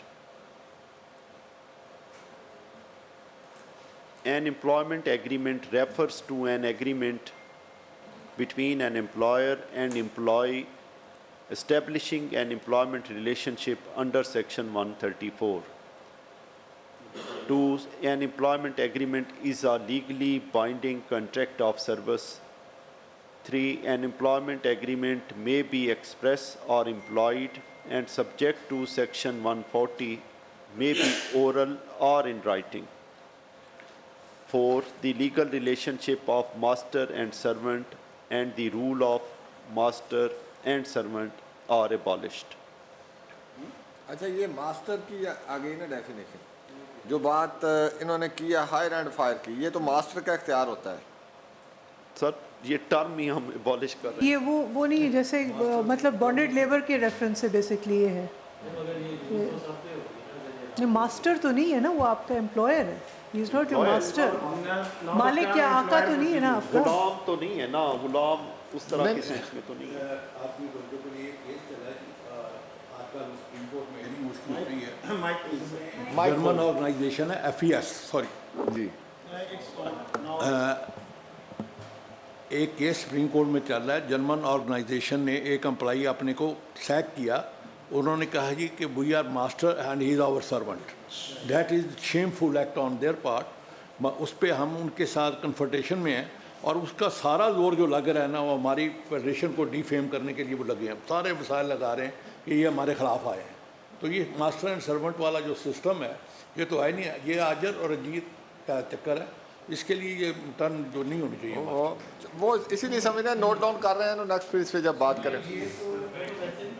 Ji sir, ये भी ज़रा clear कीजिएगा, ये जो आपने लिखा हुआ है, an employment agreement may be express और implied and subject to section may be oral और इन राइटिंग। ओरल मीन्स आप किस सेंस में लेंगे इसको? एग्जाम्पल दे देती हूँ, जैसे ब्रिक किल्स है ना, मोस्टली उनके जो कॉन्ट्रैक्ट्स हैं वो ज़बानी होते हैं, इसी वजह से डिस्प्यूट भी इतने होते हैं। ऑल्दो हम इनकरेज कर रहे हैं कि डॉक्यूमेंट करें जहाँ जहाँ हो सकता है, लेकिन अगर किसी ने किया हुआ है ओरल एग्रीमेंट तो उसको ये नहीं कह सकते कि वो उससे मुकर जाए एम्प्लॉयर या एम्प्लॉई। ये भी बहुत दफ़ा होता है, एम्प्लॉई मुकर जाता है, तो ये वो मुकर ना सके, वो कह के ठीक है this will also be have the force of law और उसकी प्रोटेक्शन अवेलेबल होगी। This is the only thing, दोनों के साइड पे प्रोटेक्शन अवेलेबल होगी। वो तो ला स्पेसिफिक परफॉर्मेंस दे विच भी हो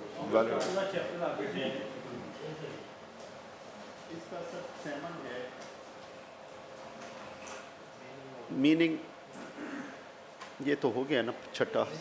meaning of employer, principal and occupier.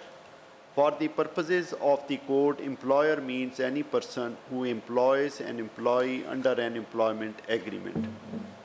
Second, for the purposes of the code, principal means a person who, in connection with any trade, business, profession, or undertaking carried on by him, engages any other person otherwise than under an employment agreement, including under a contract for services. A, to provide any labor for gain or reward. B, to do any work for gain or reward and includes a person that engages a contractor or subcontractor.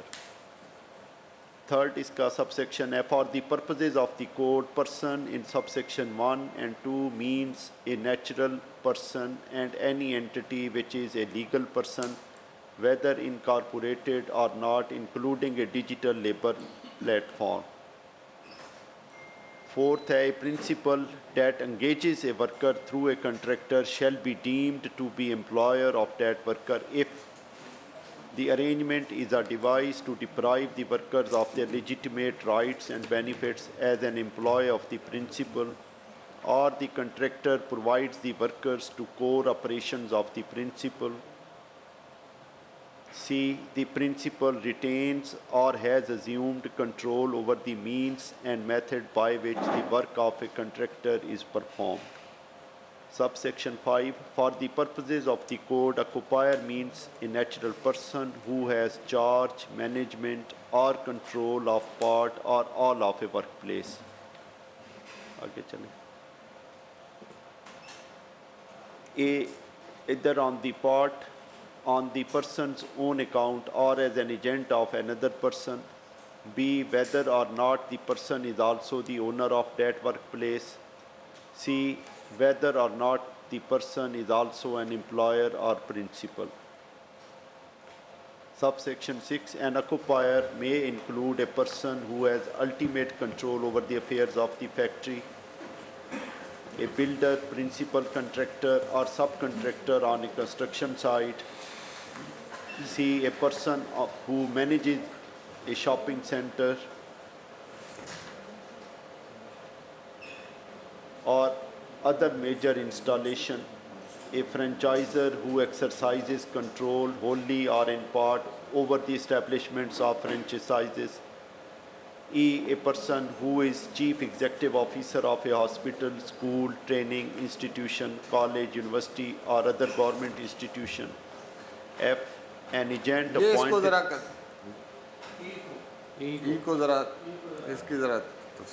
A person who is chief executive officer of a hospital, school, training institution, college, university or other government institution. ये government institution वाले इसको आप exclude करें, employer गिनेंगे। Occupier, sir. अच्छा sir ਇਹ ਆਕਿਊਪਾਇਰ ਹੈ ਨਾ 7 ਦੀ sub section ਸਬ class 5 ਦੇ ਵਿੱਚ ਜਿਹੜਾ ਨੈਚੁਰਲ ਪਰਸਨ ਤੁਸੀਂ ਕੀਤਾ ਆਕਿਊਪਾਇਰ ਨੂੰ, ਜੇ ਕੋਈ ਲੀਗਲ ਪਰਸਨ ਹੋਵੇ ਤਾਂ ਫਿਰ ਕੀ ਕਰੋਗੇ ਉਸ ਸੂਰਤ ਦੇ ਵਿੱਚ? ਕੀ ਹੋਏਗਾ?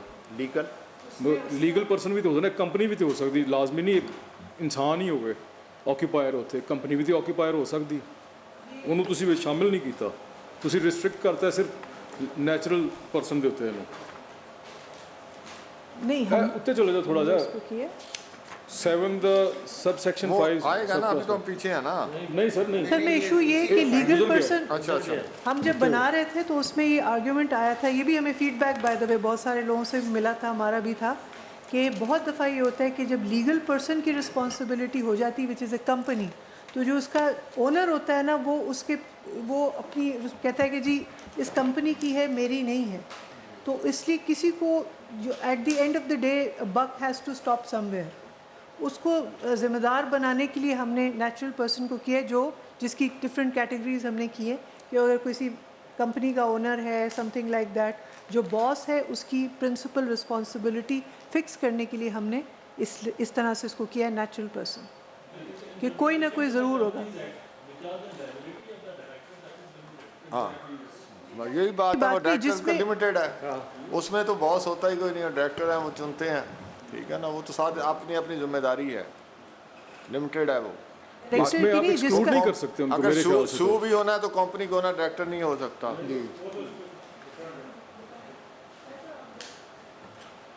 सर जो बेसिकली यहाँ पे 3 टर्म हमने एक्सप्लेन किए। सबसे पहले हमने कहा जी प्रिंसिपल की हमने डेफिनेशन यहाँ पर प्रोवाइड की है। प्रिंसिपल के अंदर नेचुरल पर्सन भी हमने इंक्लूड किया है और लीगल पर्सन भी इंक्लूड किया है, जो कि कंपनी में हो सकता है, जैसे कंपनी है जैसे आप फरमा रहे हैं, वहाँ पे हमने कवर किया है इसको कि उसकी लीगल रिस्पॉन्सिबिलिटी कंपनी की भी उसी तरीके से फिक्स होगी जैसे एक नेचुरल पर्सन की फिक्स होती है। ये सर मैं आपको बता देता हूँ सर, ये सर है सेक्शन 7 का सब सेक्शन 4 है सर।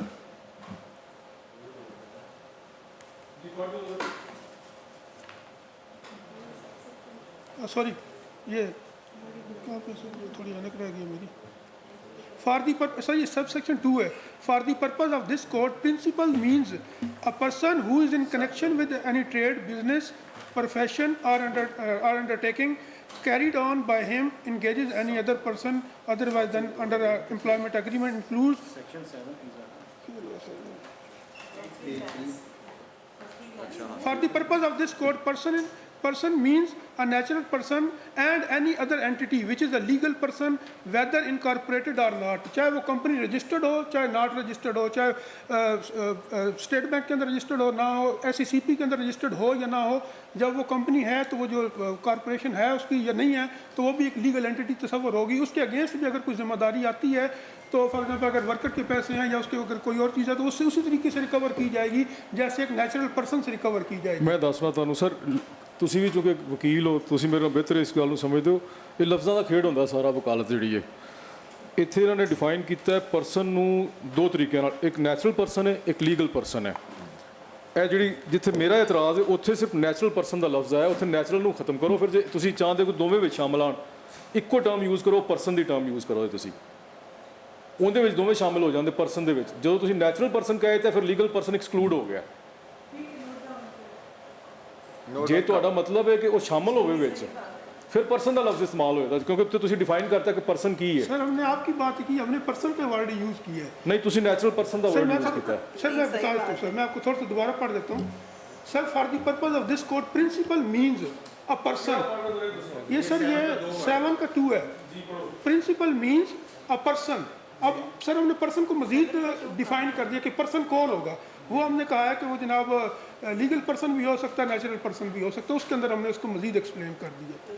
तो हम भी यही कह रहे हैं ना कि पर्सन लिखे वहाँ। सर लिखा हुआ पर्सन। शाहिद साहब एक मिनट तो क्लियर कर देना वा, मेरा इतराज़ है 7 ਦੀ सब क्लॉज 5 ਦੇ ਉੱਤੇ, जरा ਉਹਦੇ ਤੇ ਆਓ ਪਲੀਜ਼।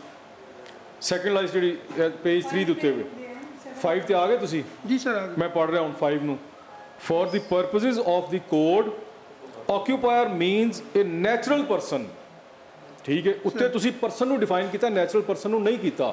ਮੇਰਾ ਇਤਰਾਜ਼ ਕੀ ਹੈ ਇੱਥੇ, ਇਹਦੇ ਤੋਂ ਮੁਰਾਦ ਹੈ ਕਿ ਸਿਰਫ ਨੈਚੁਰਲ ਪਰਸਨ ਹੈ, ਲੀਗਲ ਪਰਸਨ ਨਹੀਂ ਇਹਦੇ 'ਚ ਆ ਰਿਹਾ। ਜਾਂ ਤੇ ਇੱਥੇ ਤੁਸੀਂ ਲਿਖੋ natural person as well as legal person, ਜਾਂ ਇੱਕੋ ਹੀ ਲਫ਼ਜ਼ ਲਿਖ ਦਿਓ ਪਰਸਨ। ਉਹਨੂੰ ਕੁਆਲੀਫਾਈਂਗ ਸਟੇਟਮੈਂਟ ਹੈ ਨਾਲ ਨਾ ਲਾਓ ਨਾ ਨੈਚੁਰਲ ਵਾਲੀ, ਫਿਰ ਉਹ ਵਿੱਚ ਸਾਰਾ ਸ਼ਾਮਿਲ ਹੋ ਜਾਏਗਾ। ਤੁਸੀਂ ਇਹਨੂੰ ਪਰਸਨ ਕਰ ਦਿਓ बस। मेरी गल मैं क्लियर कर दी या नहीं? सर आपने बात बिल्कुल क्लियर कर दी है। जब हम इसको कंपनी लॉ या फॉर एग्जांपल कॉन्ट्रैक्ट एक्ट के अंदर हम इसको पढ़ते हैं ना सर, वहाँ पे भी जो office secretary of the company होता है ना, उसको हम एक ऑक्यूपायर के तौर पे लेते हैं। ये बेसिकली जो ऑक्यूपायर होता है ये इन पर्सनल कैपेसिटी काम नहीं होता, ये कंपनी के खिलाफ पे काम कर होता है। ये जो हमने ऑक्यूपायर यहाँ पे डिफाइन किया है ना सर, ये हमने कहा है कि जो ऑक्यूपायर वो उस प्रिंसिपल का नुमाइंदा ही होगा, चाहे वो प्रिंसिपल नेचुरल पर्सन हो या लीगल पर्सन हो। तो जो ऑक्यूपायर होगा ये एक डिफरेंट टर्म है। मिसाल के तौर पे मुझे एक प्रिंसिपल है, कंपनी है, मुझे क्या देती है कि आप ऑक्यूपायर हैं, आप इस कंपनी के तमाम मामलात चलाएंगे, ठीक है जी।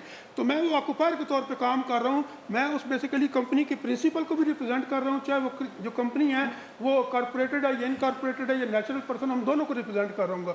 यहाँ पे सर मिसाल के तो जो आप कंपनी का ऑफिस सेक्रेटरी होता है ना, वो उसका ऑक्यूपायर होता है। कॉन्ट्रैक्ट एक्ट के अंदर भी वो यही डिफाइन किया हुआ है कि वो जो ऑक्यूपायर होगा, जो ऑफिस सेक्रेटरी के तौर पर काम करेगा, वो उसको रिप्रेजेंट करता है बतौर ऑक्यूपायर को उस कंपनी को। लेकिन जब सू किया जाएगा कंपनी को ऑफिस सेक्रेटरी या जनरल सेक्रेटरी के थ्रू सू किया जाएगा, तो इट मीन्स यही होगा कि वो जो कंपनी अगर for example individual based company है तो प्रिंसिपल के नाम से सू किया जाएगा। अगर वो ਸੈਕਟਰੀ ਸਾਹਿਬ ਤੁਸੀਂ ਮੇਰੀ ਗੱਲ ਸਮਝ ਗਏ ਹੋ ਨਾ?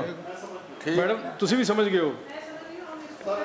ਤੁਸੀਂ प्लीज ਇਹਨਾਂ ਨੂੰ ਵੀ ਸਮਝਾ ਦਿਓ ਜੇ ਫਿਰ। नहीं मेरी बात सुने, नहीं हम लोग बेसिकली ना what we will manager do, को भी बना दिया, we will do ठीक हो गया, next वर्कर slide। बना इस पे दिया, हम ना नीचे जरा- आके ऑक्यूपायर का लफ्ज इस्तेमाल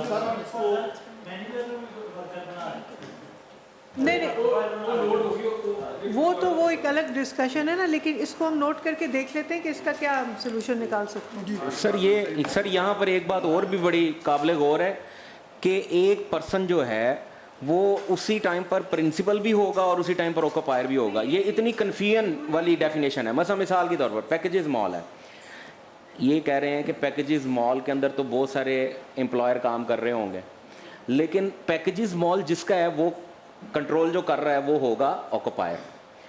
अगर हम इसको एक एग्जांपल के साथ समझें तो सर वो जो मालिक पैकेजेस मॉल का होगा वो प्रिंसिपल की डेफिनेशन पे भी फिट आ रहा है और ऑक्यूपायर की डेफिनेशन पर भी फिट आ रहा है। और पैकेजेस मॉल जो है वो लीगल पर्सन उसको डील कर रहा है कि या उसको नेचुरल पर्सन कर रहा है, ये भी आप सोच लें। ये इतनी कन्फ्यूजन वाली डेफिनेशन है। नहीं जो उस पैकेजेस मॉल जो है ना, उसका जो लीगल एंटिटी है, जो उसकी रजिस्ट्रेशन है, जो भी है वो एक अलग है। उसका जो मालिक है वो प्रिंसिपल है, लेकिन अगर उसका कोई ऑपरेशंस मैनेजर है वहाँ पे जो वर्क प्लेस की मैनेजमेंट को कंट्रोल कर रहा है वो ऑक्यूपायर है। किसी को ये आएगा ना, जिसको पावर डेलीगेट की है हायर करने की, वो गिना जाएगा। हायर करेंगे जो मैनेजमेंट है ऑफ अ वर्क प्लेस, क्योंकि हमने बेसिकली जो लेबर लॉ है वर्क प्लेस में जो एम्प्लॉयर और एम्प्लॉय का रिलेशनशिप है उसको गवर्न करता है लेबर लॉ। तो जो भी वर्क प्लेस में चीज़ें हो रही हैं उसका अगर कोई इंचार्ज कोई और आदमी डेजिग्नेटेड है फ्रॉम अ लीगल और नेचुरल प्रिंसिपल एम्प्लॉयर तो वो ऑक्यूपायर समझा जाएगा। वो खुद कर रहा है या उसने किसी को मुकर्रर किया हो। अगर छोटी इस्टेब्लिशमेंट है तो मे बी 3 चीज़ें एक साथ भी हो सकती हैं।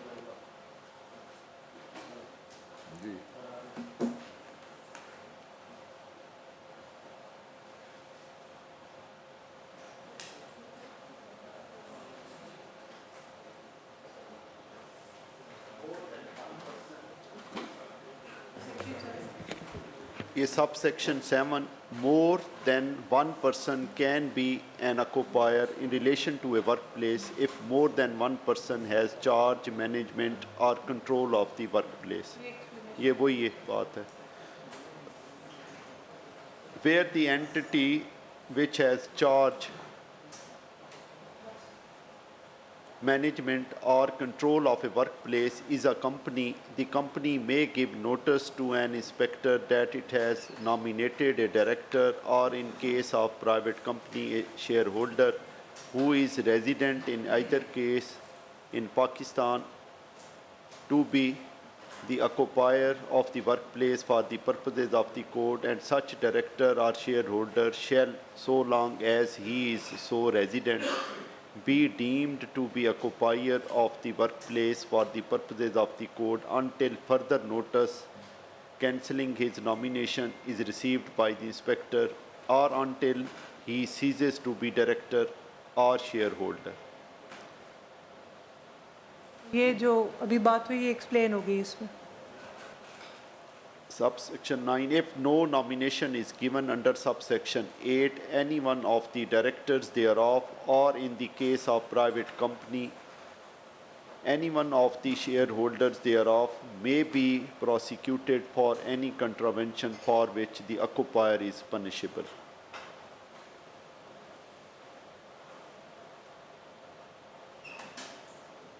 Section 8. ऑर्डर को ये कैसे हो सकता है? एक मतलब लिमिटेड कंपनीज हैं, उसके हज़ार शेयर होल्डर होते हैं, तो काम भी नहीं कर रहे होते, जस्ट शेयर होल्डर होते हैं, उनका मैनेजमेंट कोई ताल्लुक नहीं होता, तब उसको कैसे जाके पनिश करेंगे? शेयर होल्डर पे तो पनिशमेंट नहीं आ सकती. हाँ, तो why you are putting that? ऊपर चले ना.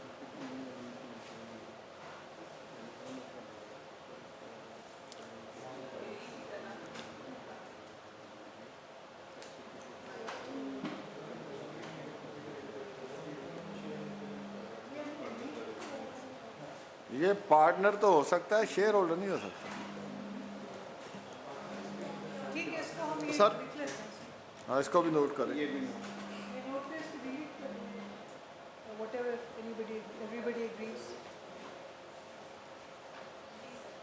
Section 8, meaning of engaged. A person engages a work if the person is an employer and enters into an employment agreement with the worker.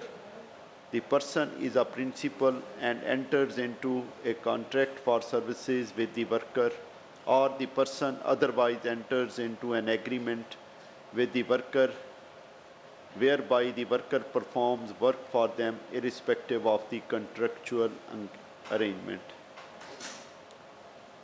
Section 9, legal responsibility of person, the relation to an employer, principal and occupier.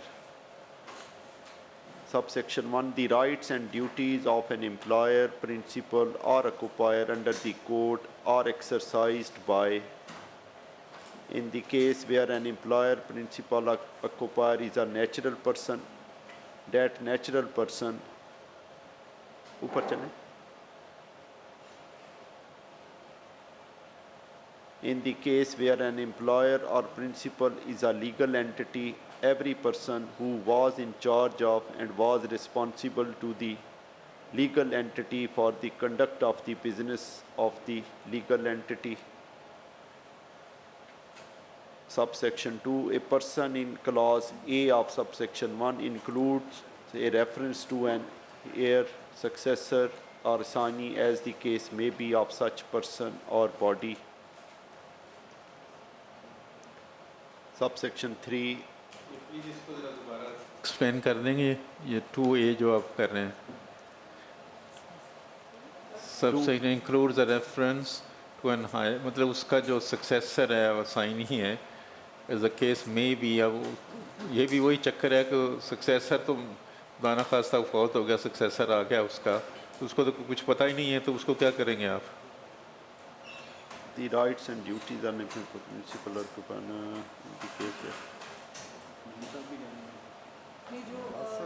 जैसे कि let's say कि किसी company के chief executive ने कुछ किया right, whatever happened, अच्छा 10 तक उसके वाइंड बाद अप जो कर उसका नहीं, इफ ही इज कर देने वाला। Not there any more, not हाँ, उसकी तो वो तो उसकी सर उसके मौजूदगी में नहीं, मतलब उसके फौत होने के बाद रिमूव या उसको हट गया वहाँ से, उसका जो भी सक्सेसर होगा नेसेसरीली एन एयर, तो उसकी फिर उस लायबिलिटी होगी।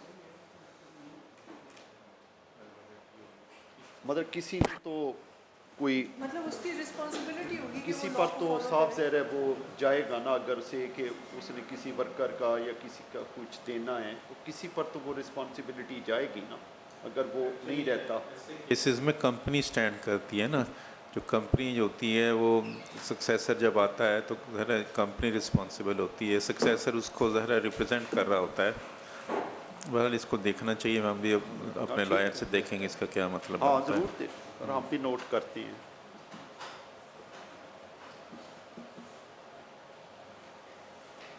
Subsection 3, a person in clause B of subsection 1 include a reference to in relation to an establishment run by a body corporate, any director, manager or other officer of the company.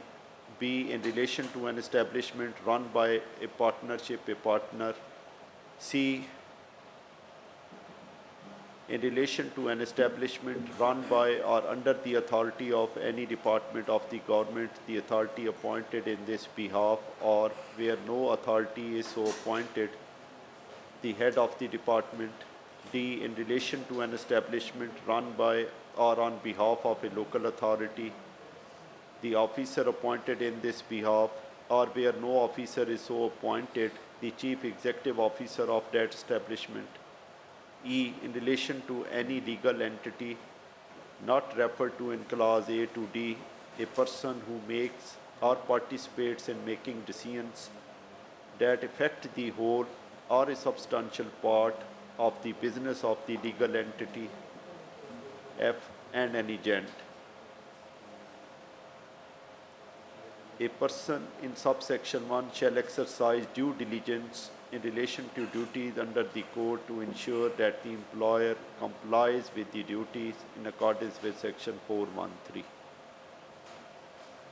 काफ़ी technical है sir आप भी देखें, आप भी इसको देखते हैं, लॉ वाले भी, क्योंकि सर ये लॉ है, इसमें नेचुरली बहुत कंप्लेक्स ही सारी ऐसे करके या 10 करके ना ਅਸੀਂ ਇਹਨੂੰ ਵਾਈਂਡ ਅਪ ਕਰਾਂਗੇ, ਮੈਂਬਰ ਸਾਡੇ ਥੱਕ ਗਏ ਆ।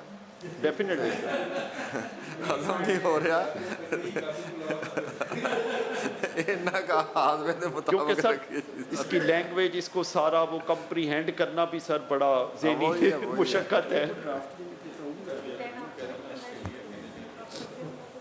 ये आपका जो ड्राफ्ट जिसने किया है, ये नईम साहब सर, ये जिसने ड्राफ्ट किया महकमे का बंदा था या कोलैबोरेशन में कुछ सर टीम थे आईएलओ की टेक्निकल असिस्टेंस से हमने बनाया है ड्राफ्ट, और हमारे पाकिस्तानी भी थे। यस बिल्कुल थे, 2 पाकिस्तानी थे, एक मेरा ख्याल बाहर का था। वो हमारे जो है ना ऑस्ट्रेलियन था, बड़ा तकड़ा ऑस्ट्रेलियन था। और ऑस्ट्रेलिया आप समझें कि पूरी दुनिया में जो सबसे खौफनाक लाज है ना ऑस्ट्रेलिया के हैं, most stringent law even from USA से भी और जर्मनी से भी स्ट्रॉन्ग है। वो सर आपके पॉइंट ऑफ व्यू से नहीं जाहिर है कि दिखना के पॉइंट ऑफ व्यू से आपने तो मतलब यहाँ तक हुआ है, आपको सॉरी मैं नहीं यहाँ तक हुआ है कि एक बहुत बड़ी कंपनी थी जो लेक्सस गाड़ियाँ बनाती थी, ऑस्ट्रेलिया में प्लांट लगाया और वो लेबर लॉज की वजह से उसको वाइंड अप करके वापस निकलना पड़ा, वो वापस जापान चले गए। It was so strong.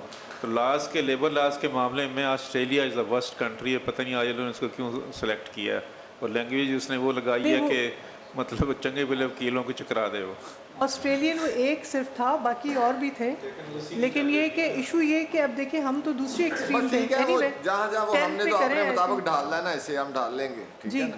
हाँ जी। जो पाकिस्तानी थे उनका भी कोई लॉ से एक्सपीरियंस नहीं था, उनका कोई फील्ड का काम नहीं था।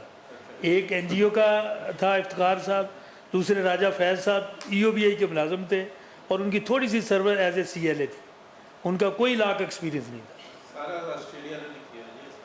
चलो सर ये जो कंसोलिडेशन है ना, इसको एक छोटी सी एग्जांपल देखें। आज हमें ख्याल आ जाए, आईएलओ को ख्याल आ गया ना कि कंसोलिडेट करें।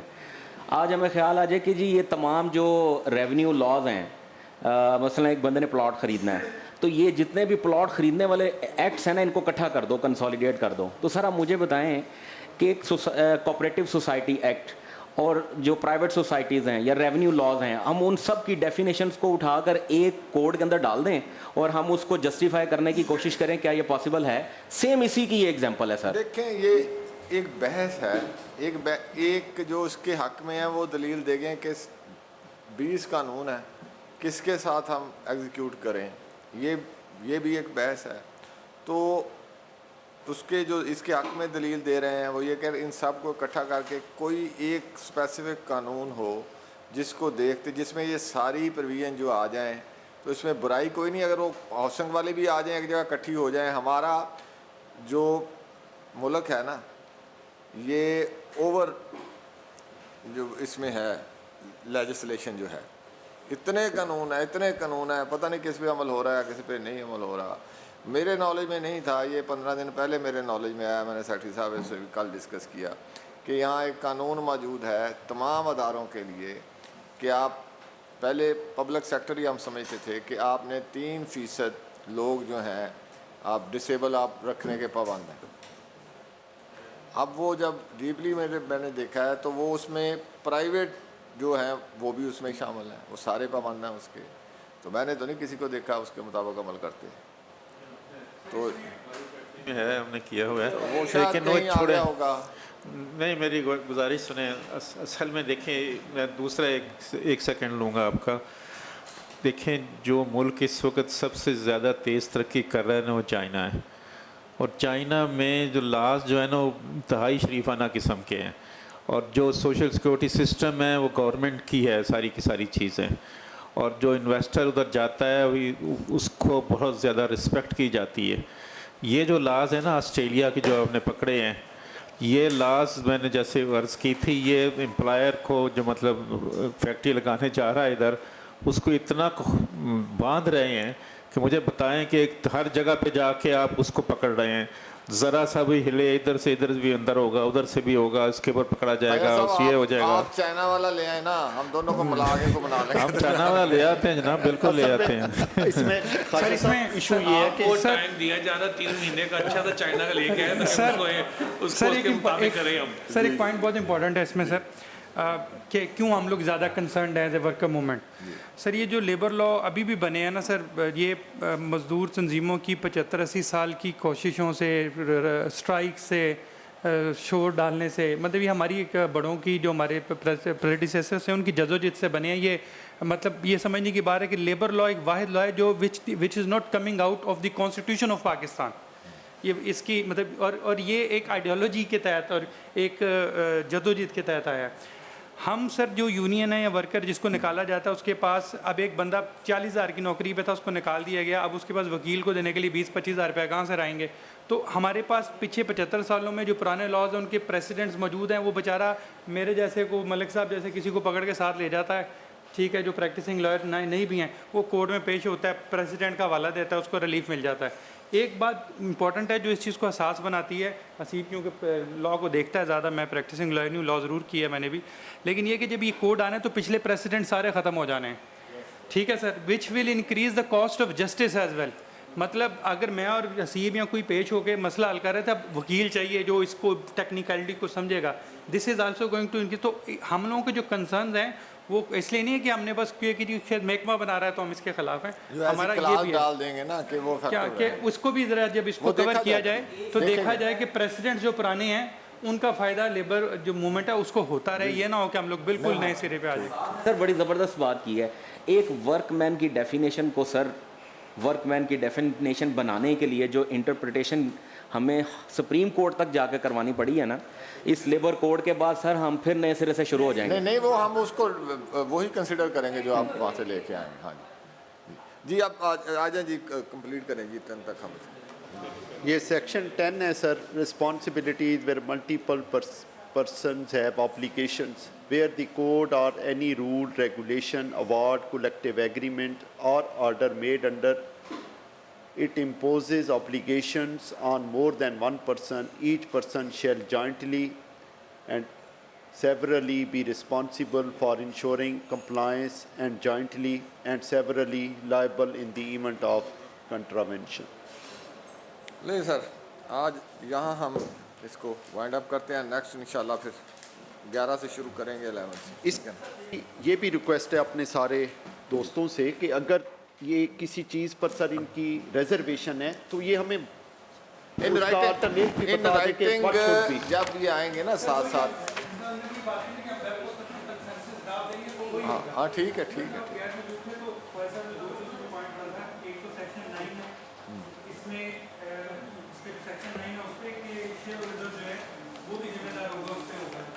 वो जाहिर है जो चीज़ें होंगी आप एड्रेस करेंगे।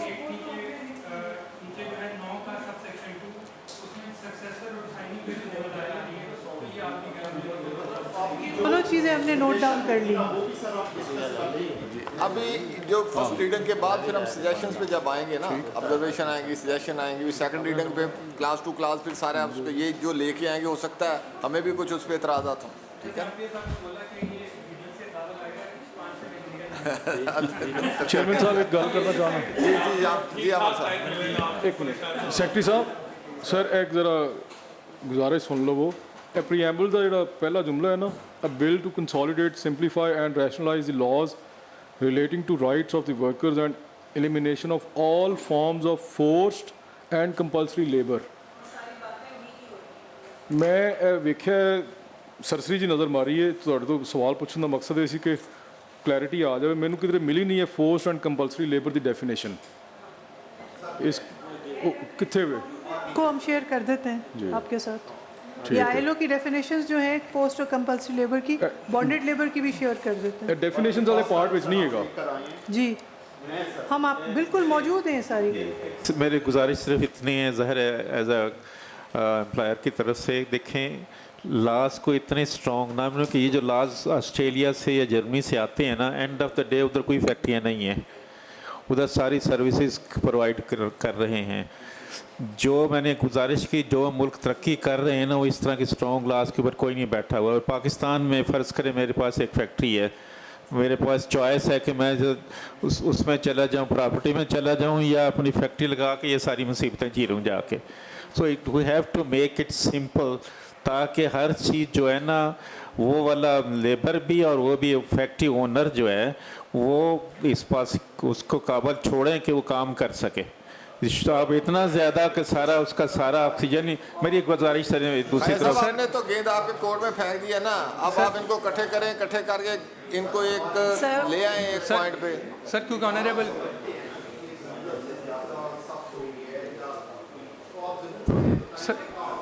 सर ऑनरेबल मेंबर्स बैठे हैं तो उनके लिए कि ख्वाजा साहब को जब इलेक्शन हुआ वेबकॉप का, तो ख्वाजा साहब को चेयरमैन क्यों इलेक्ट किया गया, इनको क्यों सब ने सपोर्ट किया चेयरमैन वेबकॉप।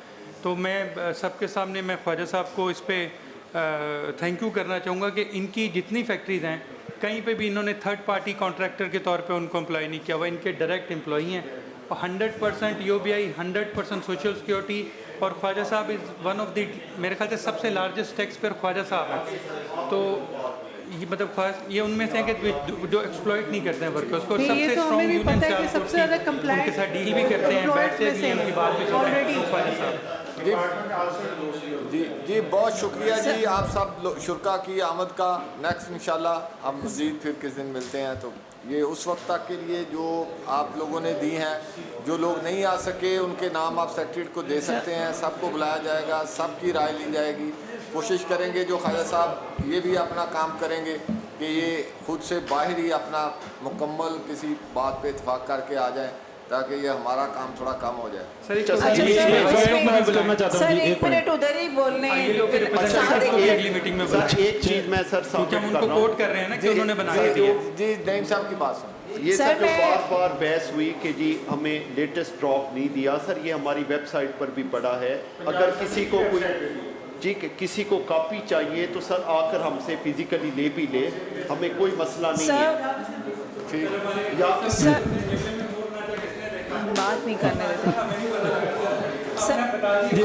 चेयरमैन साहब एक मेरे गुजारिश है कि सबसे पहले तो ये है कि बड़ी खुशी हुई है, आप हैं, भट्टी साहब हैं, लॉ नोइंग लेजिस्लेटर हमारे लिए बड़ा इनकरेजिंग है situation, because you represent the public, और ये सारी पब्लिक एम्प्लॉयर हैं, गवर्नमेंट एक साइड पे बैठी है। दूसरी चीज़ मैं ये क्लैरिफाई करना चाह रहा हूँ कि ख्वाजा साहब डर रहे हैं कि ऑस्ट्रेलिया वाले लॉ आ गए तो those are more stringent. As a comparison law student मैं आपको कंफर्म करता हूँ कि पाकिस्तान के अंदर बहुत सारे लॉज हैं which are more stringent than UK law, which are more stringent than EU laws, और वो ऑलरेडी हैं, हम भुगत रहे हैं पहले से। हमें ये खुशी थी कि ये यूनिफिकेशन ऑफ द लॉज हो रही है, तो इससे कन्फ्यूजन, कंट्राडिक्शन, रेप्लिकेशन और जहाँ पे एक के दूसरे डुप्लीकेशन ख़त्म होगी, उससे चीज़ें सिंपल होंगी। सिंपल होने के साथ दूसरी चीज़ ये जो ख्वाजा साहब बार बार कह रहे हैं वो एक हकीकत है। इंडस्ट्रियल हिस्ट्री आप पढ़ लें, जो कंट्रीज़ इस वक्त तरक्की की मराज के ऊपर हैं वो उनका माजी देखें तो फ्लेक्सिबल लेबर लॉज के ऊपर किया उन्होंने। आज जब वो उस मुकाम पे पहुंच गया, आज वो जो मर्जी दावा करते फिरें, लेकिन जब आप तरक्की कर रहे होते हैं तो आपको फ्लेक्सिबिलिटी चाहिए, आपको ग्राउंड रियलिटीज़ को समझना चाहिए, आपको एज इट इज़ लॉ, जो कॉलोनियल लॉ हमने उठा के इसके अंदर इम्बेंड किए हुए थे, उनसे जान छुड़ानी चाहिए और सिंप्लीफाई करके। मुझे बड़ा हौसला हुआ है आज देख के कि ये बड़ा कोशिश करेंगे तमाम स्टेक होल्डर्स जो हैं वो किसी एक बात पे इत्तेफाक कर लें, सबको कोई ऐसी चीज़ ना आए जहाँ जहाँ जो आप कह रहे हैं कि जहाँ ऐसी चीज़ें जो इम्प्लीमेंटेबल थी नहीं, अब भी हैं, अब भी कानून बनाते हैं लेकिन उस पर वो काबिल अमल नहीं होते, तो इसको हम इस तरीके से बनाएं कि ये काबिल अमल। सर मेरी एक बात मैं ये कहना चाहूँगी कि बिल्कुल आपकी बात से मैं मुत्तफ़िक हूँ कि बैठेंगे और फिर इस पे सारा डिस्कशन मज़ीद और होगी। मैं समझती हूँ कि इन्होंने हवाला दिया बहुत सख्त लॉज हैं और कंपैरिजन टू चाइना। सर जितने भी लॉज जो भी बने, अगर उनकी इम्प्लीमेंटेशन हो, बेसिक जो अगर 5-7 आप उठा लें एज ए एम्प्लॉई होने के नाते या फिर यूनियन के रिप्रेजेंटेटिव होने के नाते, मैं समझती हूँ कि बहुत अहमियत के हामिल हैं। और कानून साजी से तो वैसे भी डरना ही नहीं चाहिए, उसको इम्प्लीमेंट होना चाहिए। अब अगर हम ILO के कहने पे बैठकर 6 महीने से और 2 साल से ये कर रहे हैं, हमें खुद ये सोचें क्यों नहीं आती। हम तो कहते रहे कि इतने बोसीदा कवानीन है, इतने पुराने कवानीन हैं, इनको दोबारा से होना चाहिए, और मैं उन तमाम स्टेक होल्डर्स की एफर्ट्स को अप्रिशिएट करती हूँ। लेकिन ये कि सर जो भी होगा आइंदा, आप जो लोग नहीं आए हुए, सर मेरी रिक्वेस्ट है कि उनके, मैंने कुछ के आपको नाम दिए हैं, उनको भी बुलाएं, क्योंकि उनका भी कंसर्न है और इसमें सारा कुछ है, वो अपनी भी राय दे सकते हैं और हम सब मिलकर क्यों नहीं करेंगे अपने मुल्क के लिए, अपने लोगों के लिए, अपने वर्कर्स के लिए, क्यों नहीं। हमें तो खुशी है इस चीज़ की। सर मैं साहब ने जी गल की है उनके बारे एक जुमला ही कहना चाहना वा। हाँ सर असी इत्थे सिर्फ मजदूरों के नुमाइंदे नहीं है, असी इत्थे सनतकारां दे भी नुमाइंदे हाँ।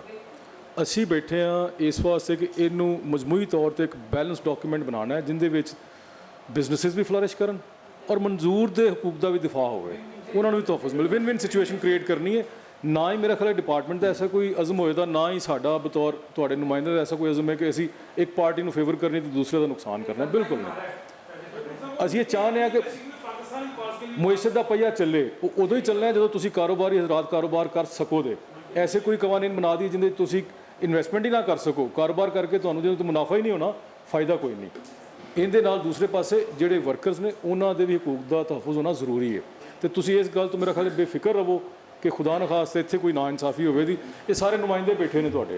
सर मैं बिल्कुल दूसरा साहब एक माजरत दे नाल एक गल तुहाडे नाल मैं करनी सी। तुसी सियालकोट चैंबर ऑफ कॉमर्स वालों, सर मैं आपकी बात को सेकंड करता हूं, सूबाई सतह ते कोई है तुहाडी नुमाइंदगी? ਜ਼ਿਲ੍ਹਿਆਂ ਦੇ ਵਿੱਚ ਤੇ ਮੈਂ ਵੇਖਿਆ ਚੈਂबर ਆਫ ਕਾਮਰਸ ਹੈਗੇ ਨੇ,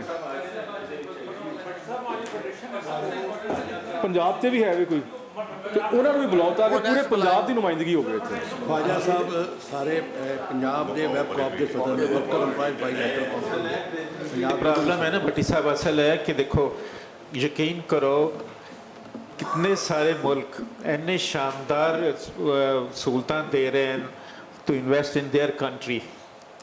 बाज़ कंपनियां स्पैशली इन्होंने भी पता है सियालकोट से उन्होंने टारगेट की इंक्लूडिंग सऊदी अरब, फैंटास्टिक सहूलतां दे रहे हैं, अनबिलीवेबल किस्म दियाँ। बेसच मैं खुद फैक्ट्री लगाई है, फैंटास्टिक सहूलतां दे रहे हैं।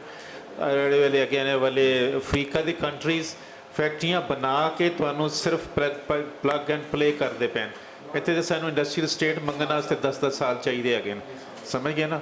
ਔਰ ਉਹਨਾਂ ਦੇ ਲਾਜ਼ ਜਿਹੜੇ ਨੇ ਇਸ ਤਰ੍ਹਾਂ ਦੇ ਨਹੀਂ ਹੈਗੇ ਇਹਨੂੰ ਵੀ ਬੰਨ ਲਓ, ਇਹਦੀ ਲੱਤਾਂ ਵੀ ਬੰਨ ਲਓ, ਸਿਰ ਵੀ ਬੰਨ ਲਓ, ਸਾਹ ਵੀ ਬੰਦ ਕਰ ਦਿਓ ਤੇ ਉਹਨੂੰ ਕਹੋ ਛੱਡ ਦਿਓ, ਕੰਮ ਹੀ ਤਾਂ ਕਰੇਗਾ। ਸਾਡਾ ਕਮਾਲ that should not be done। ਸਾਡਾ ਕਮਾਲ ਨਹੀਂ ਕਿ ਅਸੀਂ ਇੰਨੇ ਕਾਨੂੰਨਾਂ ਦੇ ਵਿੱਚੋਂ ਲੰਘ ਕੇ ਵੀ ਕੋਈ ਸ਼ੈ ਨਹੀਂ ਦਿੰਦੇ ਅਗਲੇ